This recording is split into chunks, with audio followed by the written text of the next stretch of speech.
Good evening and happy Friday, everybody. This is the Basement Show with Mr. Knast. This is Friday night movie night. We have in my top right hand corner Mike Russo. Joining the fun on Friday night for the first time, Mr. Ron Tessie.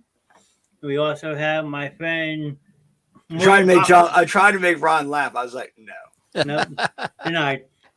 Morgan should be in momentarily. We were supposed to have Miss Andrea tonight, but unfortunately she had a little bit of a pain. I won't go into detail unless she asked me to, but she backed out. I understand why, but she told us, gave us our blessing, and told us to have a good show anyway.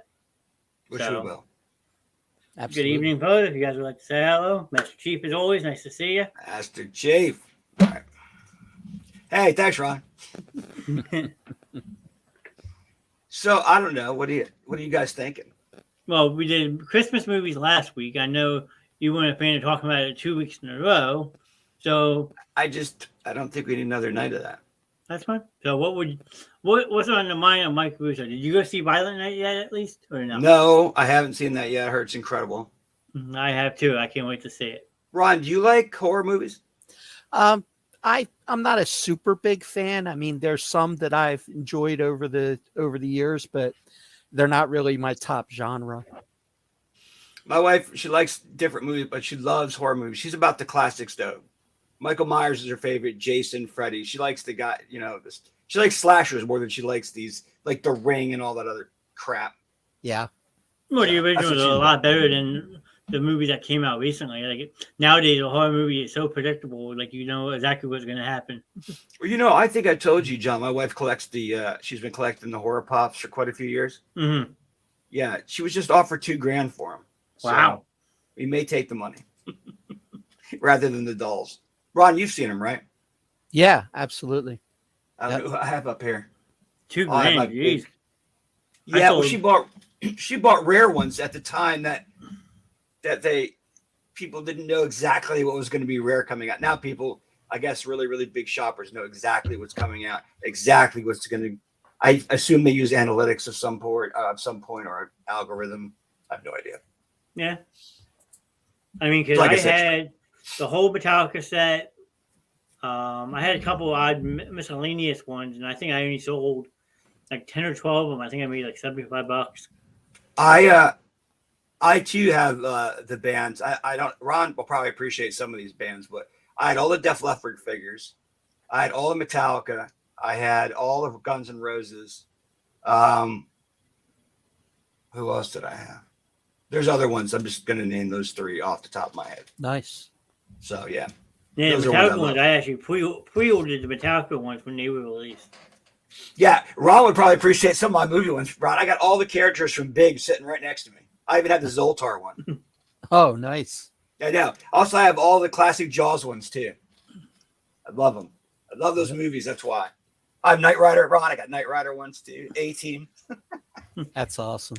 The Child of the 80s. Wait. Well, Big was a good movie back in the day for the late 80s, if you ask me. Oh, yeah, it was awesome. Here's one of the rarer ones to get, but you can find them. There we go. You guys see that? A little bit. It's going You see that guy? I'm trying to. It's right there. Yes. It's not working right. green Okay. screening it out. Yeah, because I don't have a green screen for real. Anyways, that's one of the tougher ones to get back in the day was the Zoltar machine. And then I don't know if you guys have heard. Do you guys know that there's different alternates put out? What they usually do is they have some of their own. Funko does, but then they also have Amazon specials, Walmart ones that are exclusive to the stores. Right. Yeah. So the one that was rare that I got from that was the one they originally released. I think you guys can remember this. Remember he's doing the piano thing? Mm-hmm. Mm-hmm. Okay, so they have the bass where he's on the piano. But the one that was rare was him in his white suit when he was at the Christmas party. You remember that, Ron? Yeah, sure do. I'm sorry, Ron. I love that movie. I hope you're not. Oh, Graham, I hope you're not upset that I'm talking about Pops for a minute. No, okay. Hey, I don't want to make open forum, man. Yeah, you know. Well, I assume that Ron would like some of my only because you're younger, John. Ron and I were there in the trenches. In the trenches. Hey, I'll be 36 next month. Don't I get some credit for that? You do. You're young. Dude, I've probably got shirts that are 36. No, geez, thanks, Ron. And I probably still wear them. Ron, did you know that those classic thin shirts are worth money. Yeah. My brother-in-law told me all about it. I was like, okay, let me look into this. You remember the ones, not very thick shirts. They were thin, and you paid like $5-10 because it wasn't like today where you buy $50. You know what I mean? Yeah. So people look for that. And my brother-in-law had the original, which one was it? AC/DC one. No, it wasn't AC/DC. It was, which one did he have it from? I think it was a Black Sabbath one, more I think about it. And so some guy, he wanted to keep it, but some guy offered him $500 for it. And I was like, Christ almighty. That's a lot for a very, very shirt that's falling apart. I was like, what? Just like my Nolan Ryan rookie baseball cards that I put in the spokes of my bicycle back in the day, because, hey, it's the American League. Who cares? It's the American League. So who cares? Right. Really quickly, what did you think about the changes to allow the DH in both leagues? I mean, it's good in a way because you get to, take some guys that are, maybe can't really play in the field anymore and still, but they're still great hitters, still have them involved in the game. I mean, I like that part of it. And just having a pitcher stand up there and take 3 strikes, guys other than like Ohtani and those guys, Yeah, I don't like that. I never liked that new walk rule where you just point at the base and they're over there. Yeah, so I've seen hits from that position. I'm sure you have. Maybe. Oh yeah, sure. I see people hit it from there. So I was like, well, that's good. I don't like this bigger base. We could talk about this on Sports Talk. Mm-hmm. Yeah. We'll save that for Monday. Mm-hmm. Save that for Monday. Your best friends in the chat. Andrea. Hey, Andrea. I love you, Andrea. Why are you not here? Oh, that's right. John told me why. Yeah. You got to be in a lot of pain. So I hope you are pain free for the second, the minute. Dental work is not fun, that's for sure. Yeah, it's not. All right, so I don't know. Well, we could talk about big. I don't know. Well, we did 80s night to one night. That's true. We did 80s. We didn't do 80s, did we? We did something about like the top 10 movies, but we didn't go into really much detail about the 80s. Oh, I don't know. Hey. So there were some great movies in the 80s, There are a lot of great movies. That was a great era. What would you call it your favorite? It was a great era. What? My favorite? Well, like what movies should you watch over and over in the 80s? Here we go. Oh, gosh. The list goes on and on. I was going to say, Ron's probably watched a ton of movies. Yeah, well, having used to be in the video business for 16 years, so yeah, I think I've seen a movie or two in my. I don't know why I forget that every time we talk. I'm sorry, Ron. I know you were there. That's okay. Anytime you guys walked into a Blockbuster, it was probably one of mine. So it was. You were. Oh, I'm sure. Well, you were there right when I moved here in '99, right? I was there. I was there up until. No, I wasn't there into '99. though. I think I left around. Oh gosh. 96, maybe 97. I don't even remember anymore. It's all you were there during the heyday then. Oh yeah, I was there during the big time.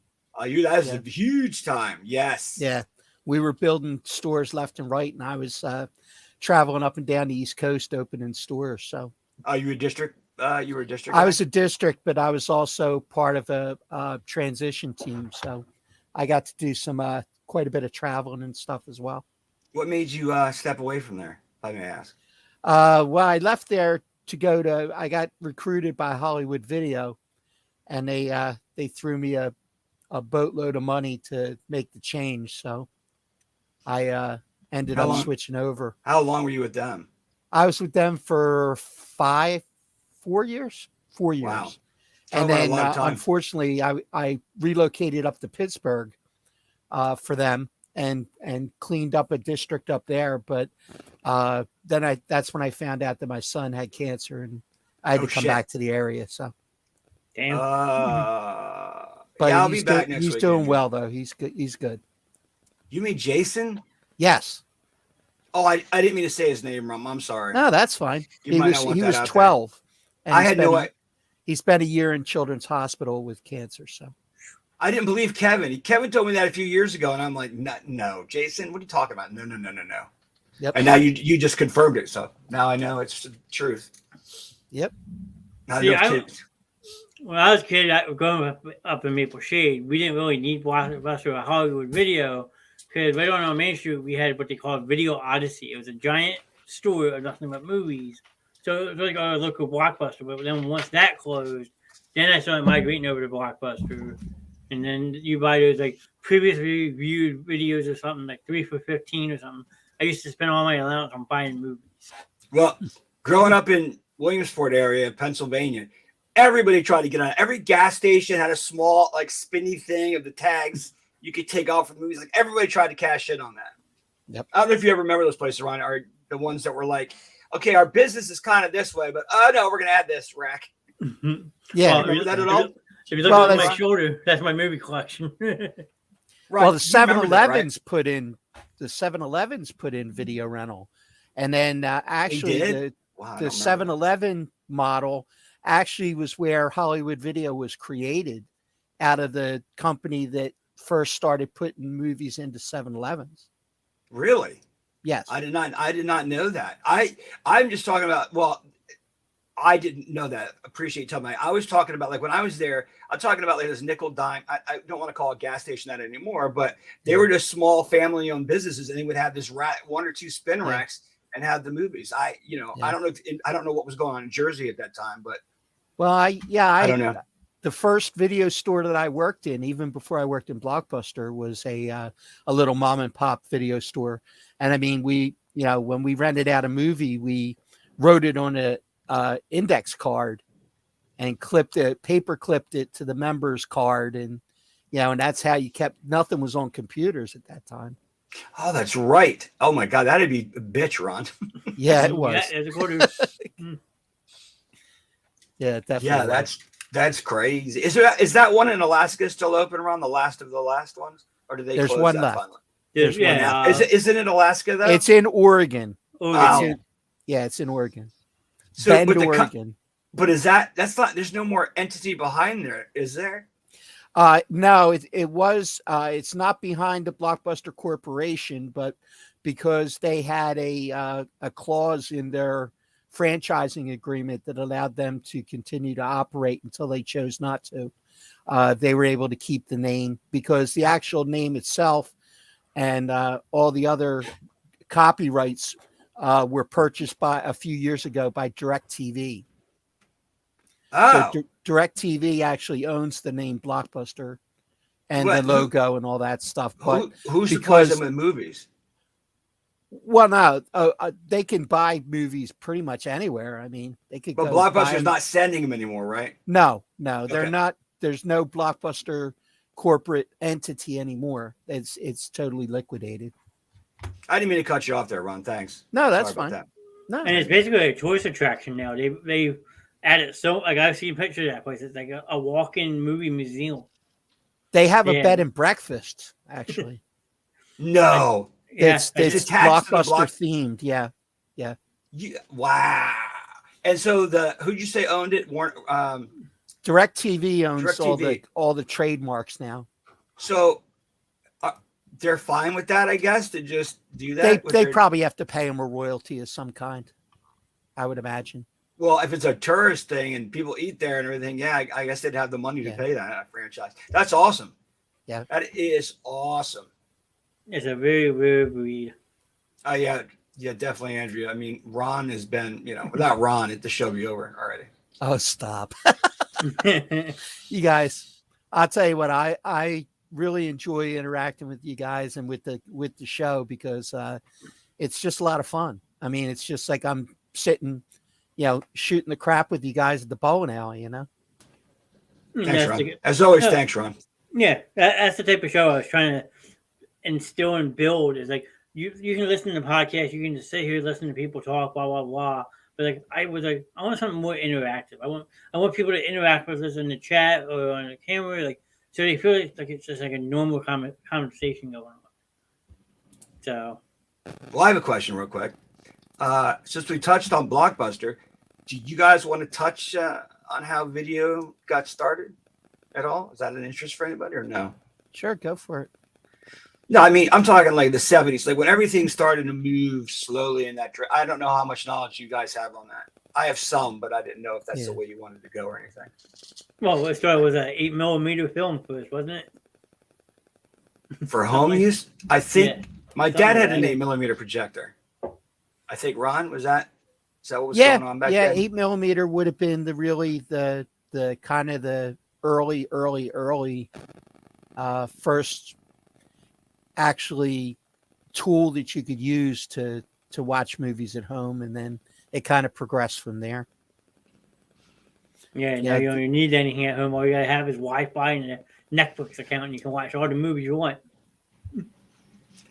Yeah, I know this is going to sound like a lie, but I honestly, because I was so much into video games and so much into technology at the time, I have to admit that my mind would wander to the thing. I'm like, I wonder if there ever just be a big collection where we can look back on stuff. And the reason why I thought that was these movies that would come out, you had no other way to watch them. So I was just like, there's got to be like a demand for retro, like for older films. So I thought that'd be a great way to do it. But I had no sense of how you would do it. I just thought there may be in the future an entity that could do that.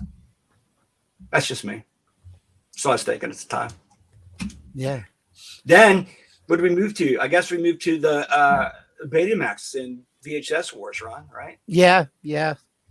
They kind of ran ran side by side there for a while. There were people on both sides of the fence. Some people preferred the Beta side. Some people preferred the VHS side. And that was a classic argument for quite a few years until basically Beta just started to fade, and the VHS, because my understanding was that even though the cassettes were bigger, the VHS cassettes were cheaper to produce for the studios. So that's why it kind of ended up going in the direction of the VHS. Were the Betamax videos ever in a Blockbuster or anything like that? Do you know? I don't recall there being any Beta in the stores that I remember. Okay. I think that pretty much it was exclusively VHS until we got further along, and then they added the video games. That was the next thing. And then after the video games, then they added, started to add the DVDs a little bit. They had the laser discs. In some stores had the RCA discs for a while that looked like a big record album. Yeah, those were awesome. But I also have another fact that I know. Part of it, you're right, Ron. VHS, well, a big part of it was that VHS was cheaper. Also, the porn industry absolutely loved VHS. Yeah, they still do. They do, but it's not like it was today. It's almost all digital.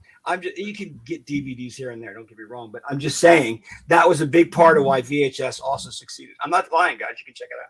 No, I believe you. I'm sure. Look it up. I'm not lying with that. But anyways, I knew. But Betamax quality was better, right, guys? Ron? Yeah, that was the claim by a lot of people, was that the Beta had a better picture quality. So it's kind of what happened between cassettes and 8-tracks then. 8-tracks were better, but cassettes were cheaper. Was that the deal with that? Pretty much. That's all right. I can't remember. My dad, I still have some. They're the 8-tracks. And when we have a 8-track player now. When you put them in, the sound is really, really good. And these things are back from like the 60s. And I'm like, damn, these sound good. Yeah, the problem I had with the 8-tracks is that I had the stereo set up in my room, and I would play music at night to sleep. And I'd put an 8-track in, and then I'd just be drifting off to sleep, and then it would change tracks, and it'd go chung chung, like changing over to the next track, and I'd wake up. And it just kept on happening all night long. So I had to retire the 8-tracks for sleeping. The other thing about I asked my dad to go, because you used to have, when I was younger, we used to keep like 5, 6, 7, maybe a cassette holder. My dad goes, I left the house with like 2 of them. They were so big you couldn't just pile them up. Yep. Yeah. You know what I mean? Andrea, that's cassettes. Andrea, that's true. There are some VHS tapes that are worth a lot of money. Yeah, like original Disney ones especially. Yeah, as Disney ones are. Yeah. Disney movies, especially certain box sets that are unopened. I mean, there's a few different things that are if you happen to have one and it's in good condition, it's worth top dollar, even used. I've seen, the Disney tapes go for outrageous amounts of money, especially like the original first run of The Little Mermaid, Snow White, some of the other ones that. Song of the South is tough to find. But Song of the South, you're actually not going to find because it wasn't. They were no longer allowing it to be sold in the United States. I had a copy that I got from Japan for the longest time, and that was the only way that I got a hold of one. Yeah, I saw them at eBay. I don't have one though, unfortunately. I think we touched base on that on the Disney night, how it was some type of game. If you go on, the problem is if you go to shop for the actual shopping for it, the problem is that Disney released another thing that has it on it or whatever, but it wasn't included in the collection. This is something I read. So because you have to get the right one, or you won't get that. Everything about it. You just won't get it all. The movie's actually. I understand how people like it, but there's some great music that came out of that movie. I just really like that movie. Absolutely. When I saw it. I made my appearance, John. Hi, Christy. Hi, Christy. Oh, my wife. Get ready for work. Yeah, I had told her the other night that I was born. I made sure she popped on camera. So there's no appearance for the week. The instant appearance of my wife. I thought she was going to walk up behind you and choke you. I was waiting for it. It happens daily. Yeah. Just not always on camera. Yeah. Can't have evidence. I need a body cam. Since we were talking about old movies, what is the first movie you guys remember on the VHS? Ooh. Wow. I'd have to say Ninja Turtles for me. Well, really? Oh, Ninja Turtles. Okay. Well, the first one that was really a commercial success was Top Gun. Really, Ron? That was really the first one that was offered at the lower price point. Originally, a copy of a VHS tape, even though the ones that were available at Blockbuster, like when Blockbuster was buying them, or when I worked at that mom and pop video store, the retail on those was about $60 a piece. Wow. Yeah. Why were some movies for one copy? Yeah. So, why was that? I don't. Why that was just like the studio's model at the time. But then movies are expensive as hell. As more homes got VHS players, then they decided that there was a market to actually market them for sale to the general public. And that's when you started to see that, $29.99 price point that Top Gun was when it originally came out. Yeah, we would go to the store, or I forget who had it in the mall or whatever. We go in there, and it was like some of them. I'm like, oh, this movie, but the movie is being not a well-known title. And I saw one for $89.99 one time. I can't remember what the show was, honestly, but it was that high. Maybe not that high, maybe $80, but it was way up there. There were most of the VHS tapes in the beginning were anywhere from $69 to like $79.99, I think, retail per copy, and that was a cost on that to a little mom and pop store was over $50 a copy. So if you wanted multiple tapes, oh my goodness, that could so if you're renting it for $3 a rental, you had to rent it 20 times and hope it didn't break until you got to break even on each copy. I didn't even think of that, Ron. Wow, I didn't even think of that. Ron's. Oh wow, your knowledge of that. I was in the theater industry, but I was in the actual theater industry, like building films and running movie theaters. I had that orange copy of Rugrats too. I'm trying to think of the first one. I remember that. Okay, the one that stands out to me is when they released Star Wars for the first time. That's my first thought of a VHS tape that I liked, and that came out in the early '90s. So I'm trying to think of something older, but I just remember that VHS tape. I loved it. Hi, Kathy. Yeah, glad you're enjoying the show, Kathy. Kathy. Now, if you want to talk about a VHS tape I broke from watching it so much, you might as well say that was the Goonies. So we watch it, rewind it, watch it again, rewatch it, watch it again. I watch that movie 5 times a day daily. We did have Top Gun. We did have that one. That's a little bit older than the other one. Do you remember when Star Wars first released, Ron? How hot that was? Oh yeah, stores? Absolutely. That was a big deal. Another thing, how did that work that you guys at Blockbuster started guaranteeing movies to be in stock? Like, how did that all start up? Well, that all started up when they entered into agreements with the studios, which allowed them to revenue share. So they actually had to deal with the studios where the studios would provide each store with a large amount of copies of a particular tape. Excuse me. And then that allowed them to be able to actually guarantee that the movie would be in stock, or they would give them a free rental, basically, is what it turned out. Oh, that's how okay. So it was twofold. It was, number one, they had the depth of copy to be able to do that. And secondly, the fact that even if they didn't and they gave away a free rental, big deal, they're going to get 3 other movies and popcorn and candy and everything else. So and everything else to go. It was a win-win for Blockbuster. Do you Ron know promotion? Oh, sorry, Ron, I have a question. What was the if you can remember? What was the most single title that was stocked the largest amount that you guys ever had out there for a movie? Oh, like how many copy it was? I just wondered. Now you made me think. I don't know. It's just Ron's very knowledgeable. I thought he might remember. I don't know. I'd have to think about that for a minute because there were stores that on a particular movie, once the revenue sharing started, an average store could have 50 or 60 copies. That's a lot of copies. Yeah. Yep. There's a question for you, Ron. Do I think if they brought back Blockbuster would be successful? I say no. Feel maybe at least. Yeah, I mean, there's a certain amount of people who are nostalgic for it based on, just it was what you did on a Friday night. I mean, hey, it's Friday night. Let's go get something to eat and we'll head over to Blockbuster.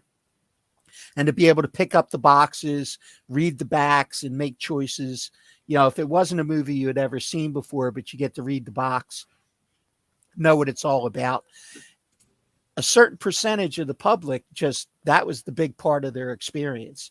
Now, as far as today, now everything's streaming. At that time, the streaming option wasn't possible because the internet just wasn't, and the equipment just wasn't able to handle it.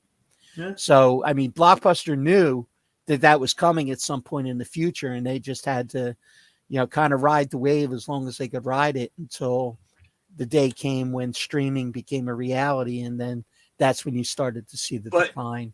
Didn't Netflix approach Blockbuster? Actually, I don't remember. I think I did read something about that, but actually Redbox, actually, as they were starting up, offered Blockbuster first shot at partnering with them, and Blockbuster turned them down. Our wonderful CEO at the time, who was the one that buried the company, named John Antiaco, is the guy who ran the company into the ground. He basically pissed off all the studios, and next thing you know, all those revenue sharing deals started disappearing, and that was pretty much the beginning of the end. But he also turned down the Redbox deal, which would have put, the vending machines. You would have never saw a Redbox anywhere ever. They would all been Blockbuster machines. They were. Are they still? I still see them, but are they still as popular as they were when they first released? First came out. Redbox? Yeah. No, not really, because once streaming became available, that pretty much for $5.99, a month, you can watch unlimited movies every month in the comfort of your home. You don't have to worry about returning it. You don't have to worry about all that other stuff. I mean, the streaming era just killed all that kind of media, but those who don't really have cable or, can't afford the streaming services, that's still an option for them. And that's probably their best option now that there's no other video outlets left for them to actually go other than buying something. Well, that you do know Netflix still has the service, by the way. for hard copies. Yeah, They do? Yes. I did not know that. Yeah, I know. I thought you'd know that, Ron. Come on. I did Look it not up, know Ron. that. I don't know. I prefer to. Ron never physical believes copies me. He has to go anyway, fact so. check everything. No, I just said I just never knew. Yeah, they do still. It's at more of a high price than what you would pay. Like. What's the streaming service for them? Netflix right now, I think $13.99 a month. It's $13.99 a month. It just went up. Yeah, just went It up. just went up. No, the hard service is more a month. If I have it right, Yeah. you pay a little bit extra for that, but they have obviously a huge library on hand. So I mean, and you have to mail the stuff back and forth. Yeah, it all comes in mailers. Yeah. See, that's why I go to Goodwill and thrift stores and buy all the movies. There's over 300 movies behind me. Oh, you can get all kinds of movies there. Yeah. Well, and the crazy part is, like, I sold half my collection back in 2018 before the streaming industry really blossomed. I was getting sometimes like $5, $6, $7 a Blu-ray. Now that same movie's only selling for $1 or $2. So you want to talk about a price drop thanks to streaming? Like, if I was to try to sell half these today, I would probably lose money. Probably. Kathy said, I don't know if you saw this, Ron. She had missed taking the girls to Blockbuster on Friday nights. Yeah, because you got to come visit me. That's why. That is the secret. So that's the secret to Ron. Every time he touches something, it turns to gold. Oh, yeah. Okay. There we go. Turns to something. Well, we got new people popping in here, so I guess him touching the show is blocking him in the show. It is. He's awesome. Ron's awesome. That's interesting. Now, then it went to what? DVDs then, Ron? Yeah. Slowly phased out the... As the DVDs started to come in, then, then the VHS started to back off, and then eventually it went to all DVD. Yeah, I remember when there's like a little selection of DVDs in Blockbuster. There weren't that many at one time. Right. Yeah, it was a smaller section, and then it just started to grow as as more and more of the equipment got out there in the general public.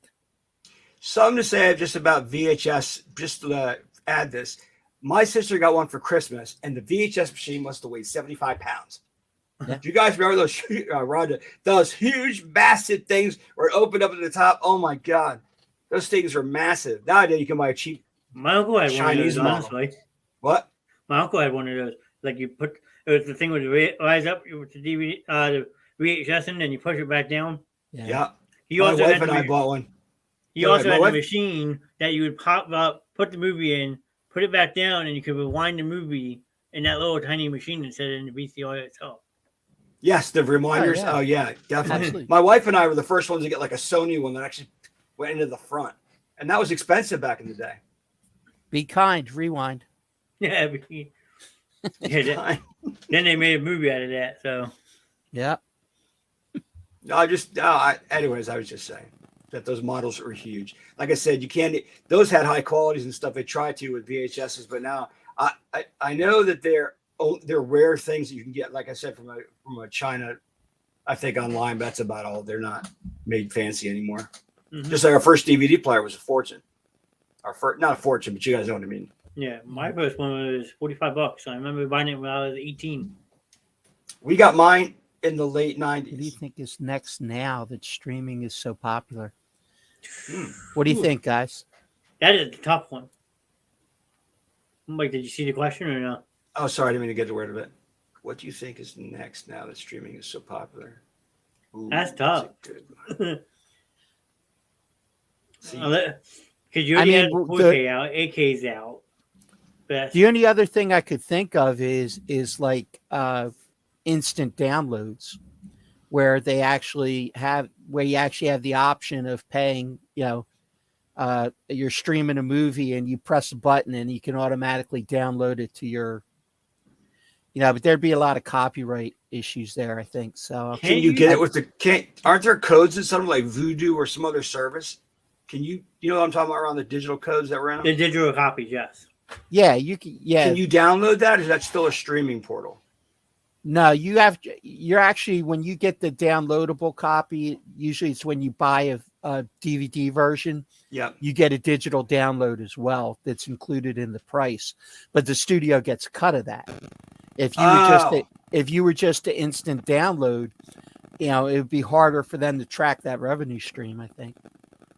I believe Netflix has something like that because you can download certain movies on Netflix now and then review them when you're offline. Yeah. I thought that came at a premium though.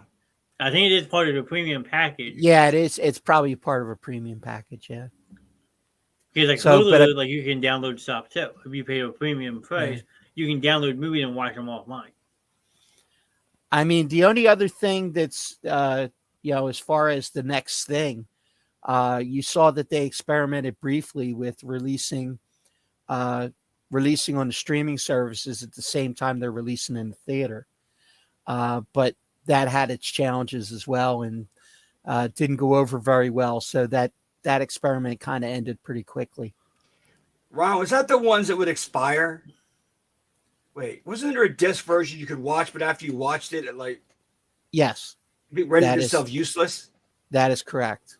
They did have that technology at one point. But you guys didn't carry anything like that. You got a certain amount of views, and then once you viewed it X amount of times, it automatically erased, and then it was basically a blank tape. But you guys didn't carry anything like that, right? A Blockbuster? No, but they were out there. I remember those things. Probably still are.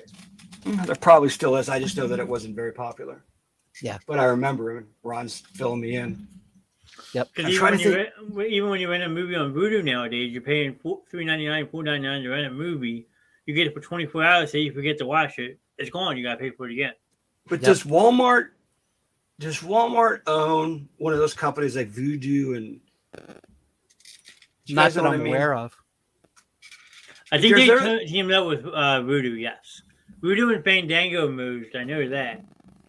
Yeah, there's no longer one of each. Yeah. Wait. Vudu's partnered with Walmart, though, if I'm not mistaken. No, are they? I thought there was. No, you said they merged together. You can still use the Fandango app, though.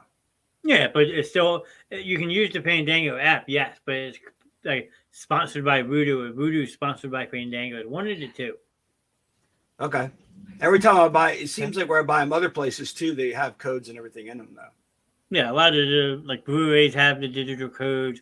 Like you can still get a Blu-ray combo pack. You get the Blu-ray disc and the DVD, and then a digital code with a digital code, right? Yeah. But that way, the studio gets their cut. That's smart. What do you think about that, guys? That it goes right to streaming now. I mean, Peacock Plus has a thing that when they release movies, it's 30 days in the theater, and then they release it worldwide on streaming on the Peacock service. Yeah, that's out. There used to be windows in the VHS market at one time too. It was, sometimes 60 days before anything went to video from the theaters. Now, a movie like Black Widow, they actually released Black Widow to streaming the same day that they released it in the theater.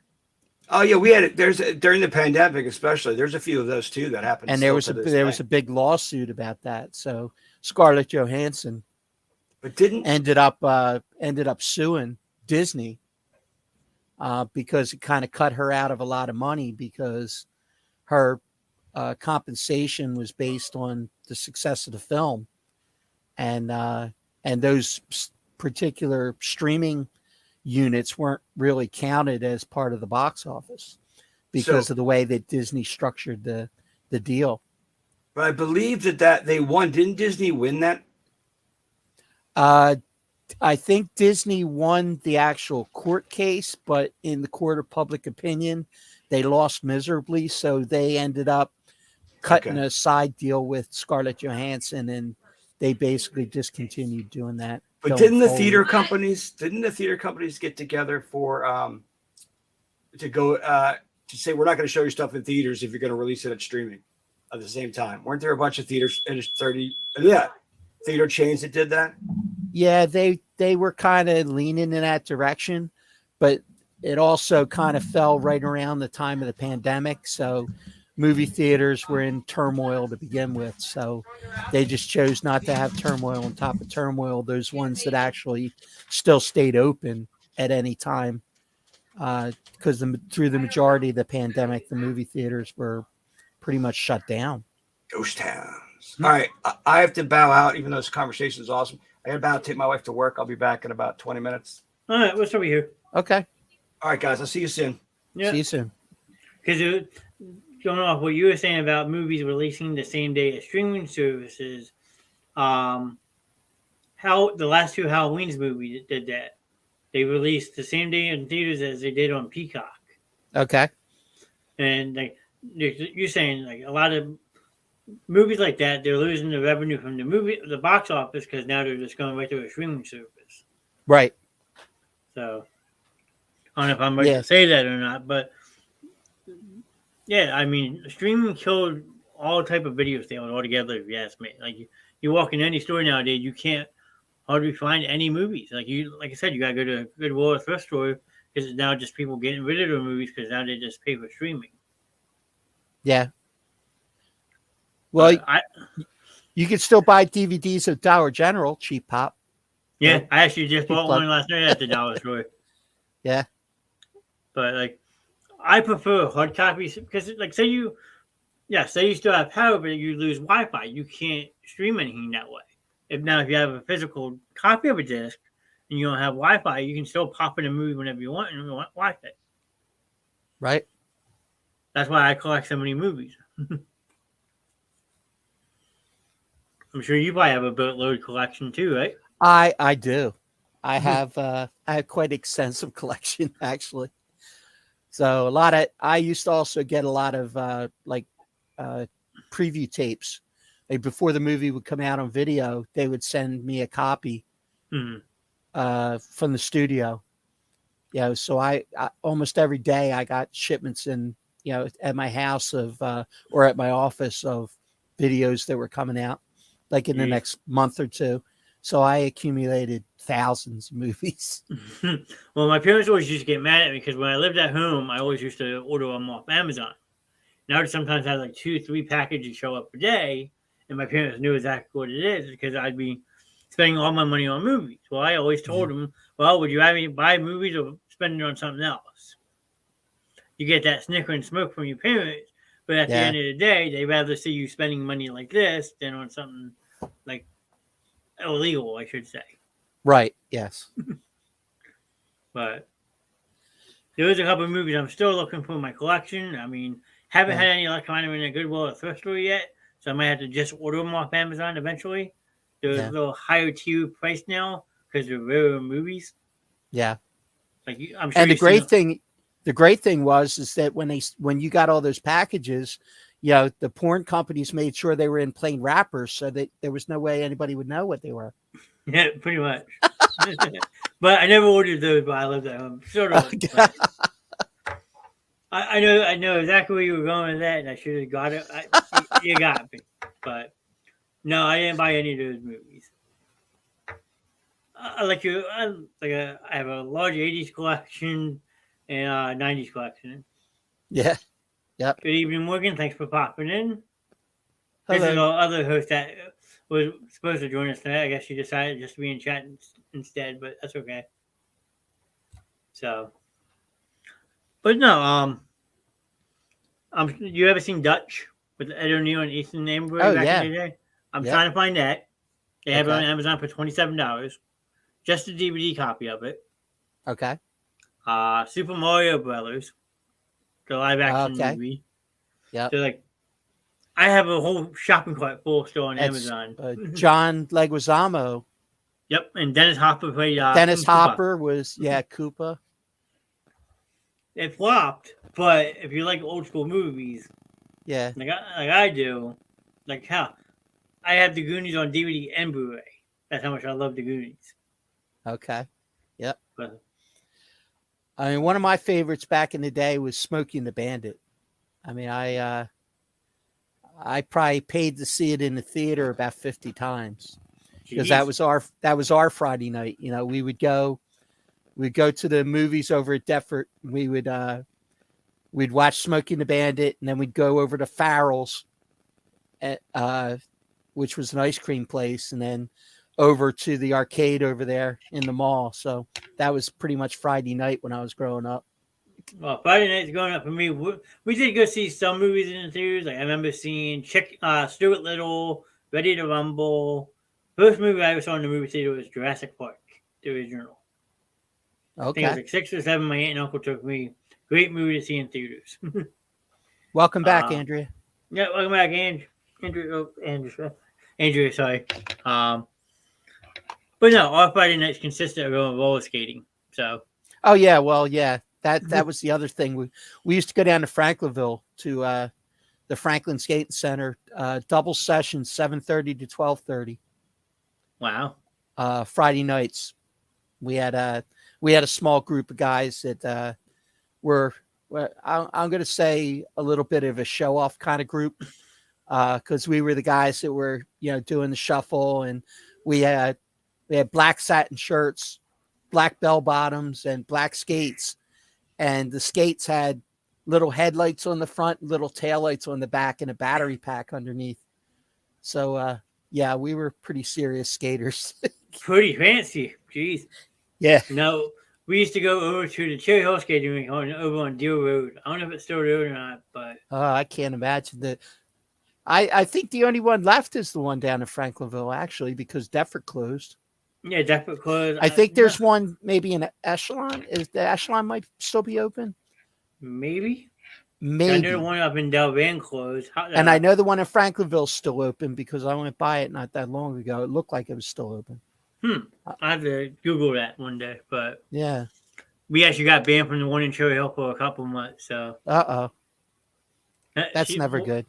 Morgan says Delanco still has to do it. So the one up in Delanco is a holiday rink. Yeah, holiday rink. I forget the exact name of it, but someone bought it but kept the name, so it must be something still holiday. So. But yeah, me and a group of friends did a mosh pit in the middle of the Cherry Hill one. The ball was the ball back when Kid Rock came out. And yeah. Got it over there? Yeah, I guess misplaced something. Oh, okay. Okay, so anyway, it is holiday rink. Okay. Thank you, Morgan. I mean, I was probably the last time I actually went inline skating was at Holiday, so. Can't really do it anymore because of my knees, but yeah, me too. I was never the shuffle skater neither. So you probably whipping around. I know people that can do that, like it's walking a bike, like as an art form. Watching some of those people do it. Yeah, we had a lot of fun with it. To be young and a kid again. But, okay, so we got confirmation there.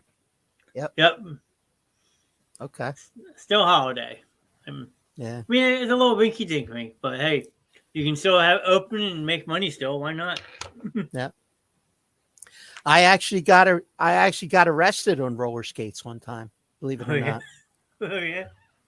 Yeah, we were actually in a roller hockey league down in right outside of Glassboro. The place was called Delwood Skating Center. They basically just always rented it out for hockey and stuff. Mm-hmm. So there were hockey leagues, and we were playing this team from South Philly, and there was kind of a little bit of a brawl. So they brought a school bus, and they bussed us all to the police station and called our parents and, rounded us up. Nobody got charged, but we just we got escorted out. Let's put it that way. Okay. The kids are brutal, run you right over, and they're rude. Yeah, well, that's the generation nowadays, Morgan. There are a lot of rude kids out there. As sad as it is, it's the truth. Like, kids aren't like how we were back in the day, or even probably when Ryan was a kid, how respectful and stuff kids were back then. Nowadays, kids are just ruthless. So I'm sure Ryan can agree with that. Oh, yeah, absolutely. And the problem is that you had people whipping around there who really weren't good skaters, but they could just go fast. But unfortunately, the other part of going fast is knowing how to stop, control, and knowing how to avoid somebody if they fall down in front of you. Yeah, I can't tell you how many times I probably tripped over someone because of that reason. Yep. And the one who trips, the one that gets hurt more often than the kid that fell. Yep. Because the guy that trips is flying 20 feet down the rink because he can't slow down fast enough because people are on the ground. Whoa! It's happened many times. Old roller derby action there. My dad used to do roller derby, actually. I think he said back in the 70s. Yeah, At a place in Cherry Hill. I forget what he said the name of the rink was, but that was no, they used to have it at the Cherry Hill Arena, actually. that's It what was it was, called, the Cherry Hill Arena. They actually did hockey there, and they also had roller derby when they put the boards over the ice and stuff. Because the Cherry Hill Arena, if I'm not mistaken, I read an article not too long ago. It was actually the original home of the Devils. Yeah, the Jersey Devils. Yeah, Before they moved up north. before they joined the NHL. Yeah. I read an article not too long about that. I thought it was very interesting. Me and my dad Doug were talking about Favell was the goalie, Doug Favell. who eventually played for the Flyers at some point, but he actually played for that team that played in Cherry Hill. All right, Andrew, feel better. We will see you on another show. Absolutely. Feel better. You know my phone's always on if you need anything. So, thank you, Ron, for filling in for me tonight. You got it. No problem. Absolutely. Anytime. Well, one big group here, we fill in for each other whenever we have to. So,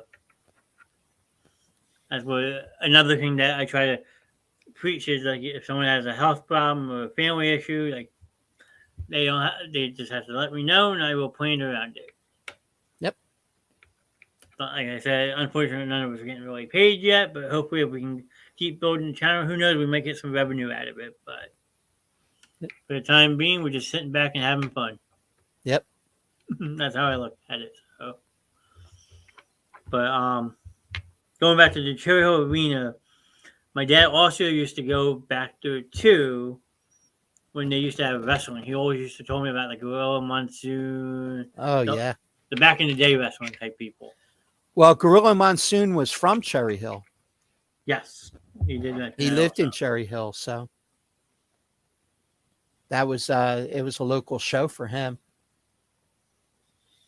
Jeez. I actually was involved with some local wrestling people. I actually good friends with Pretty Boy Larry Sharp, who ran a wrestling school in this area called the Monster Factory, that a number of WWE talent ended up working for WWE and all from the Monster Factory, which originally was in Paulsboro and kind of moved around the area for a while. Yeah, well, it actually still is in Paulsboro, believe it or not. I've been here. Yeah, they were in Paulsboro, then they were in they were out on the White Horse Pike in Stratford, and then they were in Gloucester City for a short period of time. They moved around quite a bit. Mm-hmm. They do a good job. I mean, it's a very small production, but those guys, like, beat the hell out of each other, and they know exactly what they're doing. When Larry passed, the company went to a gentleman named Danny Cage, who was one of the other primary people, trainers. So he kind of picked up the torch at that point. Huh. We got my buddy Cycling with Doc. He is a Twitch streamer I met through Facebook streaming. He's a good friend of mine. So LFG stands for Let's Fucking Go. Oh, nice. That's one of his sticker emotes. If you like watching cycling, this is the guy to check out on the stream. He's really chill. He's really laid back. He's a big football fan. He's a big Miami fan. So, yeah. Dolphins fan? Dolphins, yes. Yeah. Okay. Just want to clarify. Yep. Always looking for the Canes fans, you know? Yeah, he's that spins up. If that clarifies it for you. Nice. So, thanks for popping in, Doc. I appreciate it. He looks a lot, but now he's actually talking, so yeah, that's a plus. But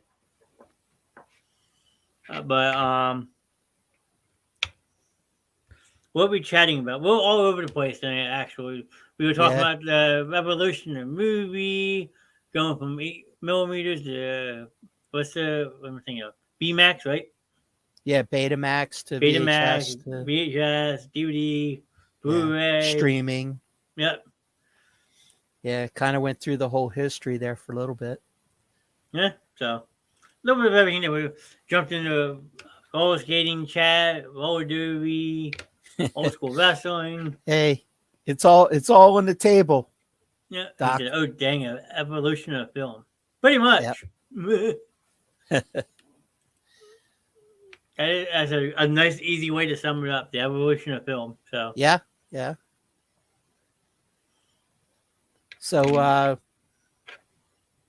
anybody have anything else that they want to talk about? I mean, we got some people in the chat. Just throw something up there. We'll be glad to talk about it. I mean, absolutely. I mean, we don't want to. We'd like it to be interactive. We like you guys to be involved. So exactly what he said. The more interactive, the better the show can get. So yep. If you want, let me see if I can pop this question back up. What one was it? What was it? I remember seeing it. Have we done a Christmas movie yet? We kind of sort of did one last week when we talked about the current, I would say, old school Christmas now, and then we jumped ahead about 50 years and talked about current day Christmas movies. So we've been going all over the Christmas movies last week. So, what's the oldest movie that you have? ooh. Well, I know what mine is. Well, you can go first. I gotta think. Mine is Miracle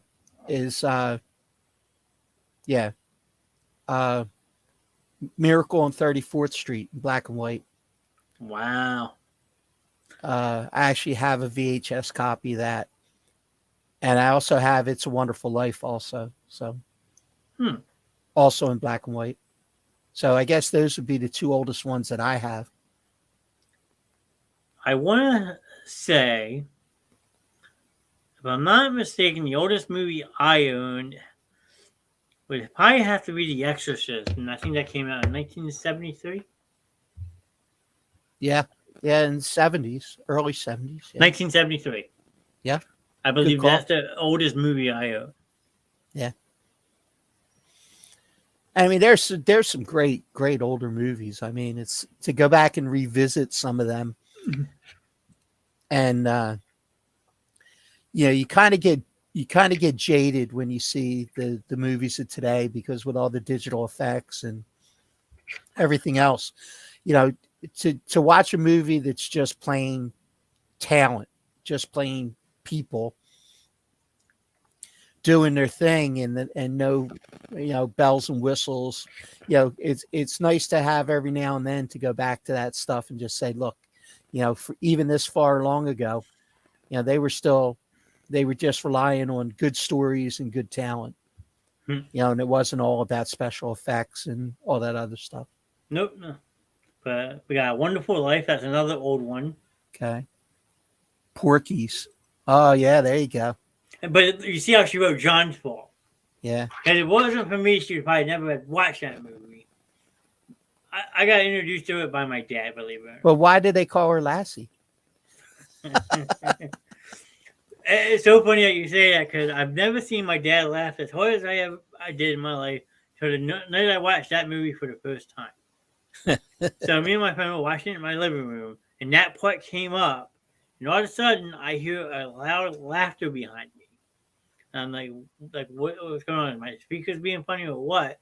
I turn around, and my dad's in the entrance of our living room, standing against the wall. His face is bright red because he's laughing so hard. And he told me he was proud of me for watching this movie. So, man, it's so tough for me to watch Star Wars in order. Yeah, I got to agree with you there, Doc, because when you finish 3 and you go into 4, I mean, it's like jumping off a cliff, with the technology. So it's tough, to watch them in the order that they should be, as opposed to the order that they were released.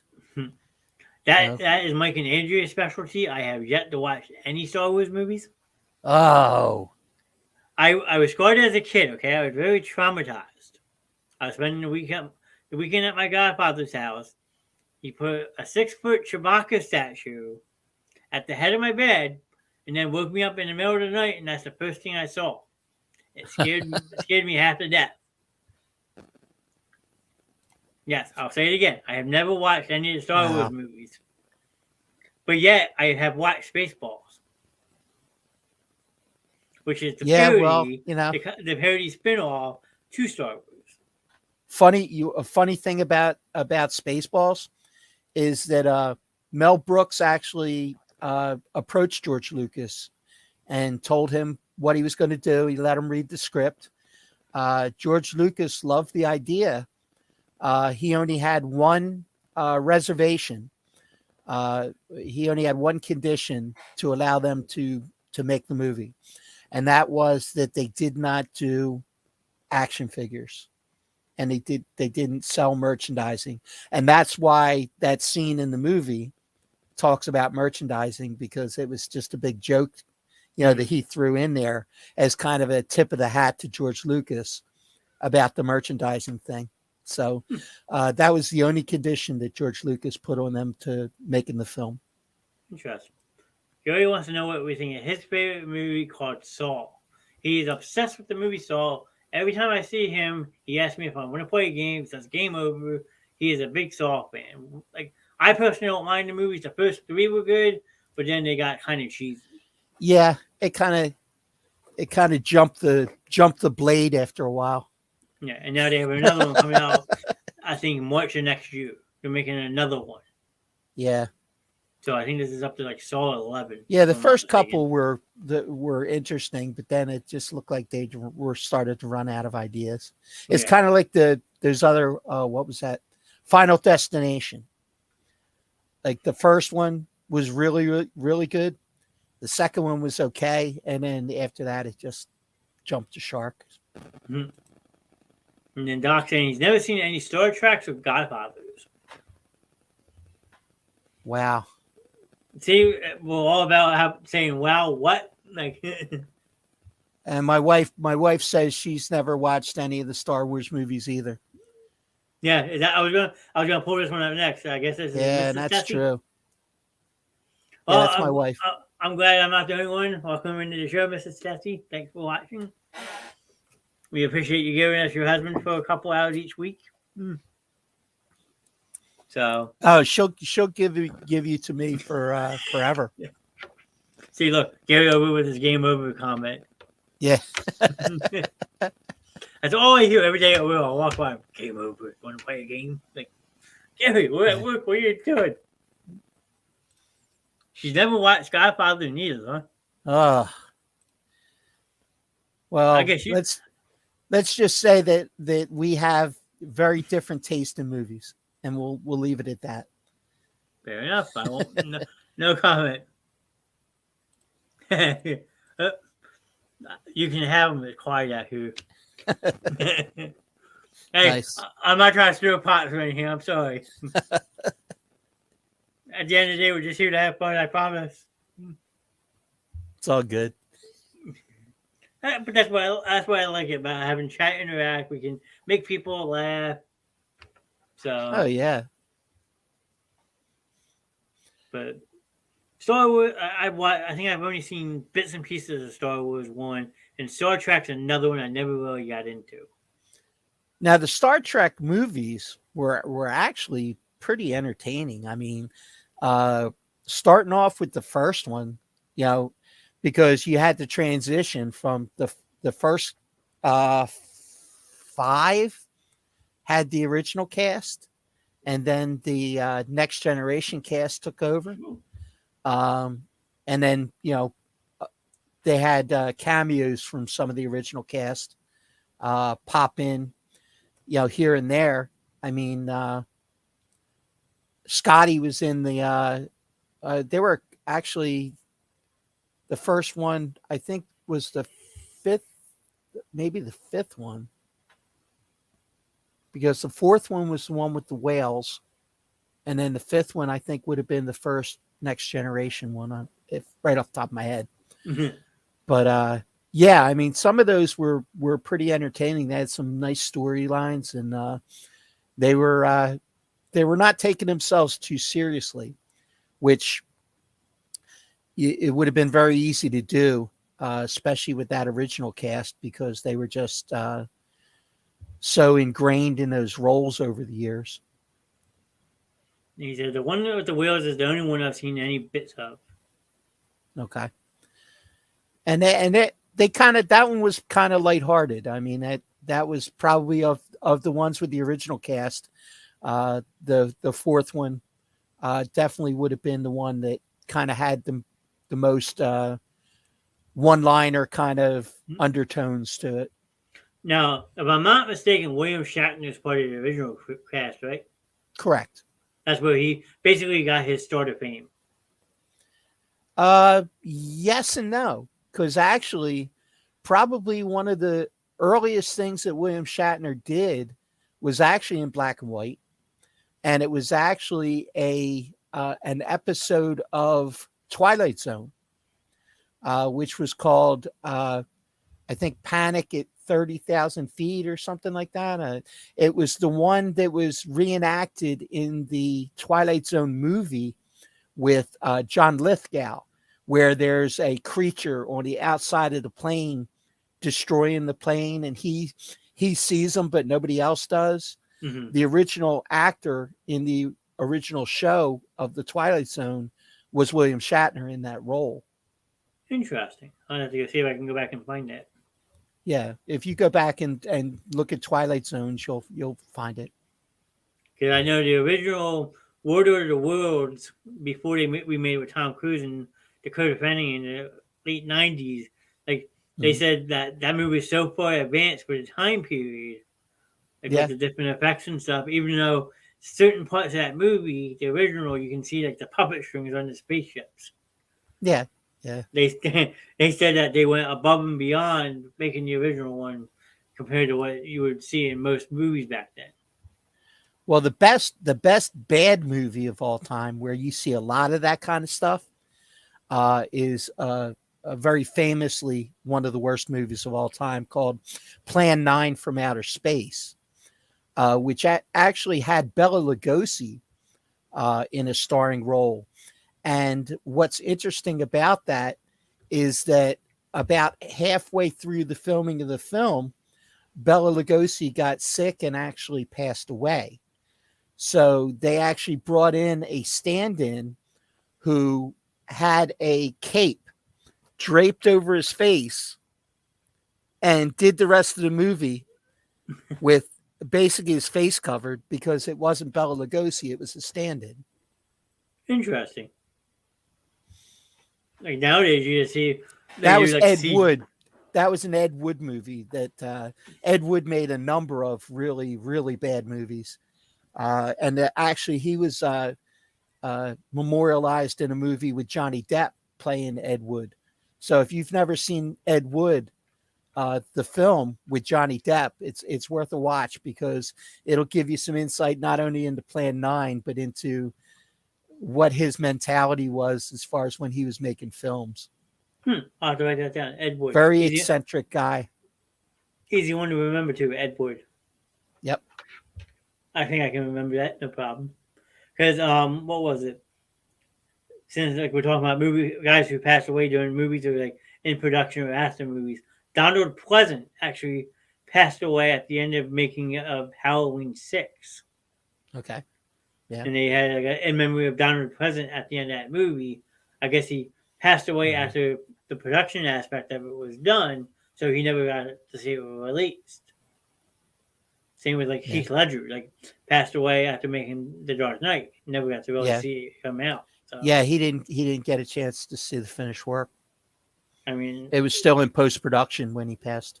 Yeah, and it's a shame, because I think if he doesn't pass, they could do more with him in The Dark Knight Rises. Oh, absolutely. Like that's always been my debate. Like, because at the end of The Dark Knight, he's left hanging above a building. You don't see him die or nothing. So, like, what do they do with the Joker going past that? Like, do they make him pop up in this other movie, or does he just left hanging there? Like, there were so many unanswered questions once Heath Ledger did pass away that you didn't know what they were going to do with that character. Right. Okay. Well, here's the the question of the ages, and I want to throw this not just to you, John, but to everybody who's in the room. And I hope that you guys get the right answer. As far as I'm concerned, who's the best Joker? Ooh, who is the best Joker? All Jokers included. I'll let the chat answer first. I have my opinion. Okay. I don't know. Well, I have mine too, but I want to see what the room has to say. Morgan says Heath Ledger. Morgan says Ledger. Okay. This is your chance now to interact. If you're in the chat, I can make a banner for you. Mrs. Stassi says Jack Nicholson. Okay. Yeah, let me make a banner so people who are watching.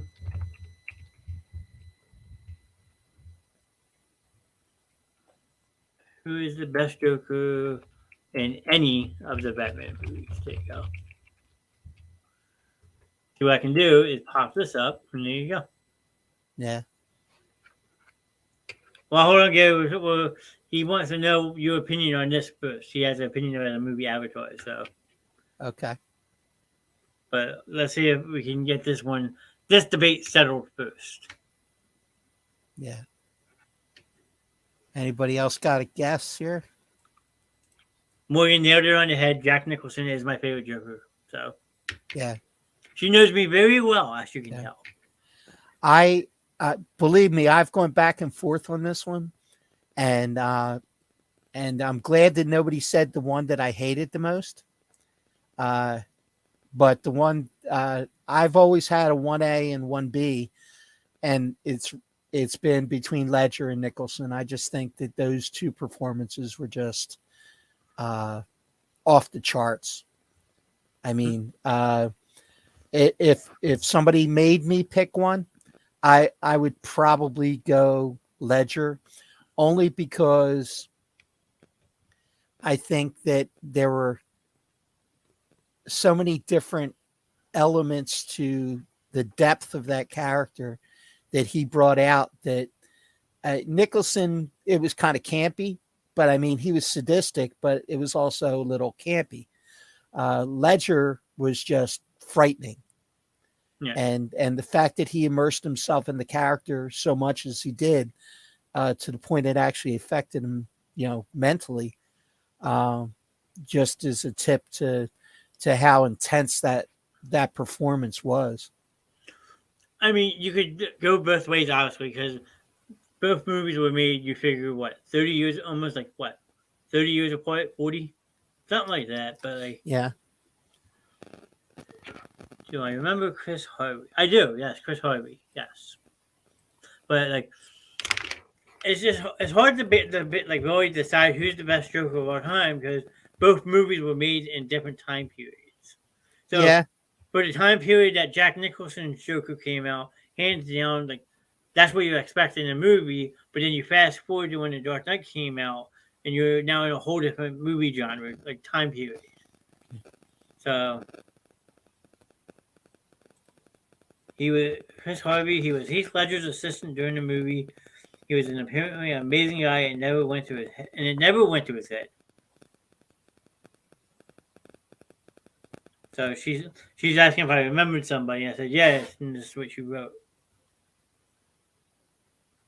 See, I'm surprised to know that, considering how Ron said, how in depth he went into that character. So, yeah. And the funny thing is that Nicholson, actually, the person that they had in mind for the Joker, instead of Nicholson, was originally Robin Williams. Wow. And then Nicholson kind of pressed.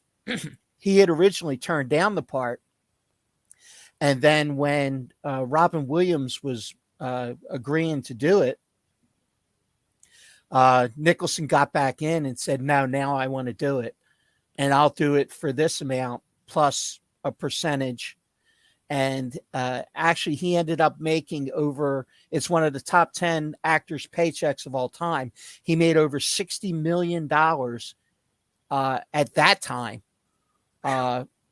for that film because of he had a piece of the merchandising, he had a piece of the video sales, and he had a piece of the actual box office. Wow. Because 60 million in what, 1989? No. What year did the original one come out? 88, right? 87, 88. Wow, 60 million back then must have been a lot. I think it was 88. I think it was June of 1988. I think you're right. Jeez Louise, I just can't wrap my head around that. 60 million back then, though. Like, Yeah. Nowadays, like, it's chump change to some people, but back then, like, yeah, that was a big deal. And like Nicholson was well known before that anyway, because of The Shining, One Who Flew Over Cuckoo's Nest. Like, if I'm not mistaken, I had read an article years back regarding Jack Nicholson and One Who Flew Over the Cuckoo's Nest. He actually let him shock him in that movie. Yeah. And supposedly, like, I don't know, the whole taking a piece of his brain is true or not, but like Nicholson for back in the day was really psychotic. But then after he lessened up those roles a little bit, then entered into the fray Mel Gibson. Back with like the Lethal Weapon movies and all that fun stuff. Yeah. But, yeah, he that was quite a role for him. I enjoyed those movies. Oh, I have all of them. I have every single Batman movie ever made, even the horrible Joe Schumacher movies. Yeah. But I mean, that's I would say Nicholson is my favorite. But like you said, it's a very close second with Heath Ledger. Like, yeah, I agree. Now you mix those two together. If you could ever find an intermix between the two of them, there's your perfect Joker. But good luck. Yeah. Yep. Good luck with that, because there's no way that one person would be able to imitate both those as one. No.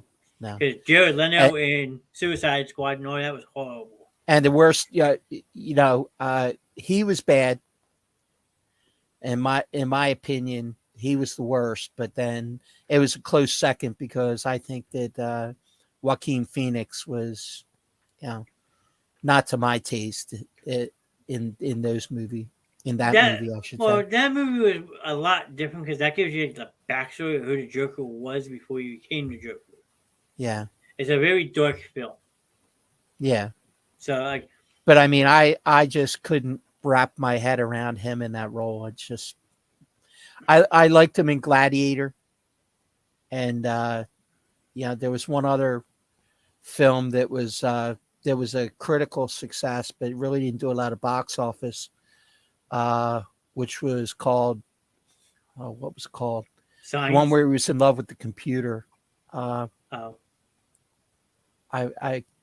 name is escaping me. Her or something like that. I don't. I mean, I can try to look it up real quick if you want, but yeah. But he actually was nominated for an Oscar for it. Actually, I think he might have won that year.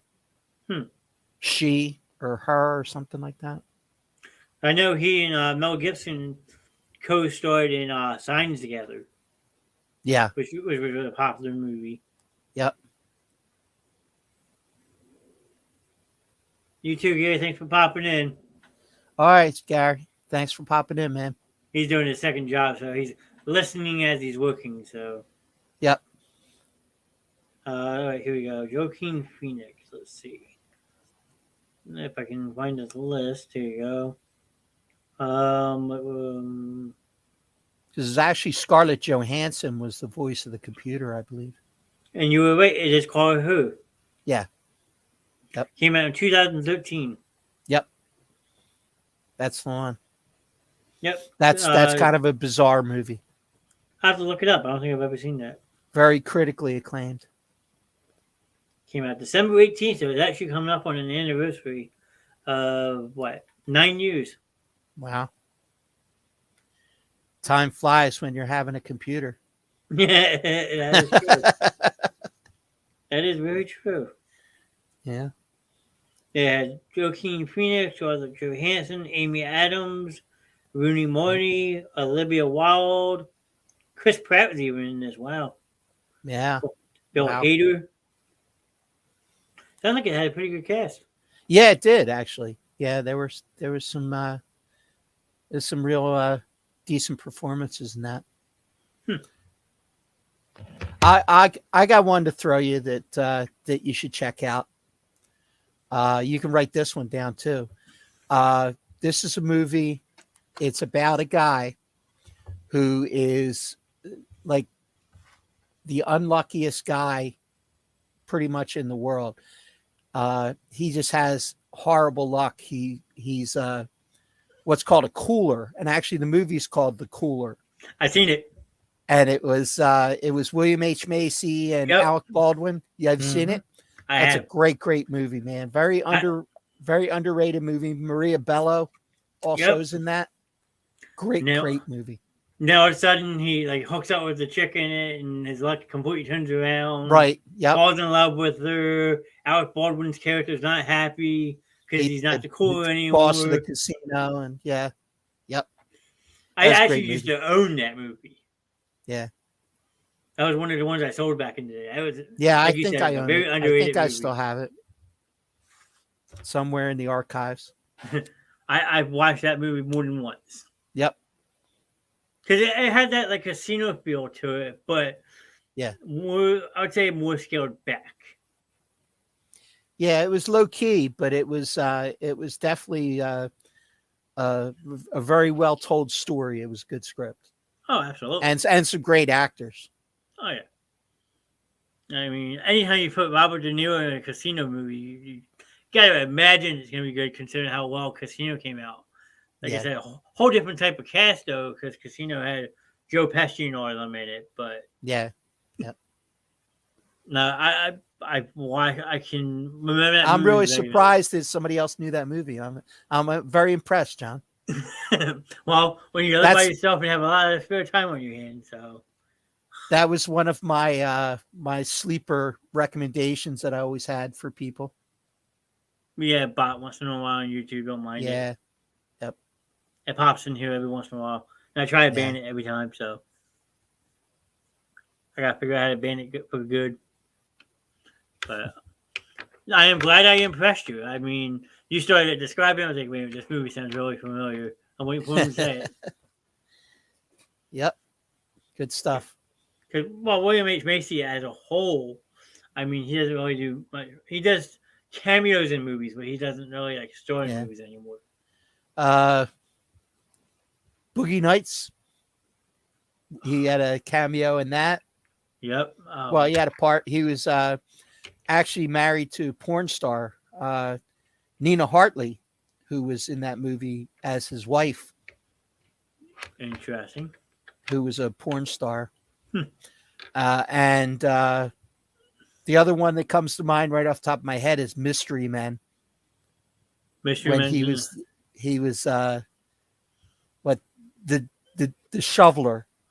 The shoveler. Yeah, it was Ben Stiller. Yeah, Janine Garofalo, Pee Wee Herman, or Paul Rubens, I should say. Yeah. Wow, what a cast in that. And even Jeffrey Rush, I mean, who's a classically trained actor, played a hilarious bad guy in that. See, when I think of William H. Macy, automatically, I don't know why the movie wasn't that good. The first one I think about with him in it is Wild Hogs. Okay, yeah. Him, John Travolta, Tim Allen. Yeah. I mean, the movie was absolutely not that good, but the cast around it, they did their best. Yeah. I mean, sometimes it just comes down to that. I mean, you can only be as good as the script. Yeah. Even if you improvise to a degree, it still all falls back to if the story keeps people's interest. I mean, that movie was all over the place, though. Yeah. But there's a lot of movies like that you, like, especially nowadays, like you watch a movie and you're kind of lost in the script, but then the actor or actress, like you feel like they added something into it, and they just let it roll. Yep. And it gets you back involved in it with the movie. That's called any Robin Williams movie ever. Yeah. The one movie I watched of his recently was Patch Adams, which is a great movie. Yeah, that's a good one. Because that was actually after he did another Doctor role back in 1990 with him and Robert De Niro. It's called Awakenings. Yeah. Yep. Also, great role. Yeah, my grandmother told me about that movie. I was like, Awakening. Yeah. I actually looked it up and I enjoyed that movie. Now the two where he really got dark there for a little while. Well, I mean, the one, I'll say three of them because I'm going to talk about The World According to Garp, okay. Which was a very, very dark movie where John Lithgow played a cross-dresser who used to be a tight end for the Philadelphia Eagles. Interesting. So, yeah, you had Garp, which was just totally dark.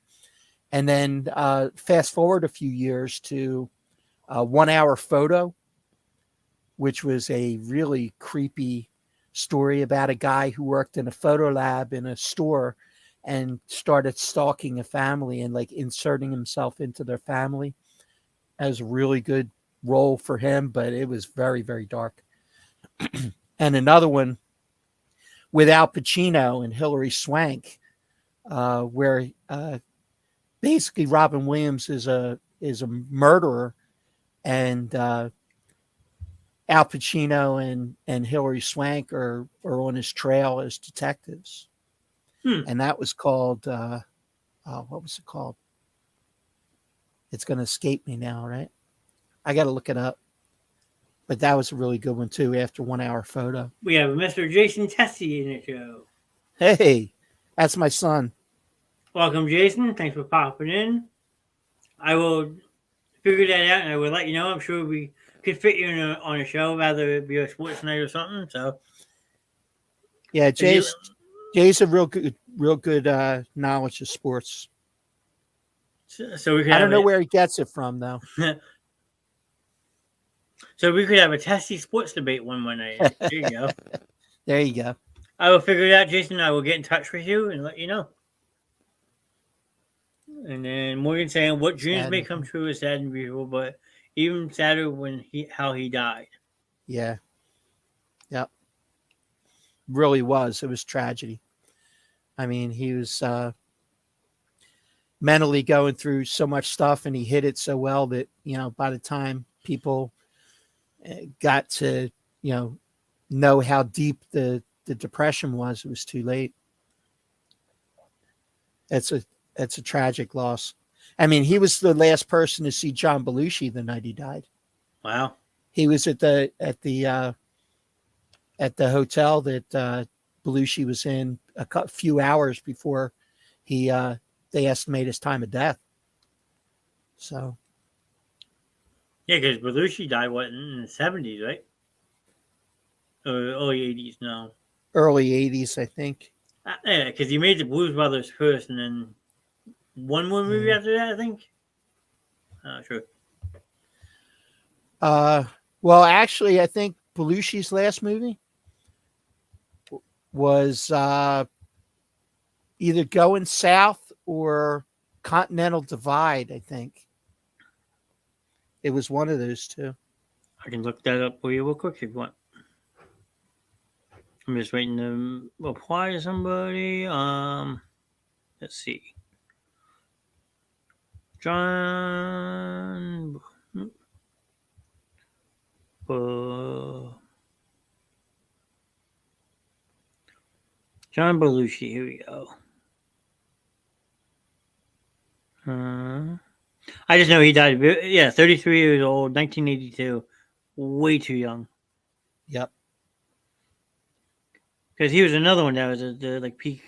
So his last movie, he had a final film role in a movie called Neighbors. Oh, okay. Yeah. And then before that was Continental Divide, like you said. Yeah, that was with Aykroyd, Neighbors. It was him and Aykroyd. Yeah, Insomnia is the Robin Williams movie I was thinking of. Oh, okay. I think I've seen that. Wait, Neighbors, let's see. And Neighbors was actually remade not that long ago with Seth Rogen and all them. Yeah, Seth Rogen. Yeah. I haven't seen the original. Is it as good?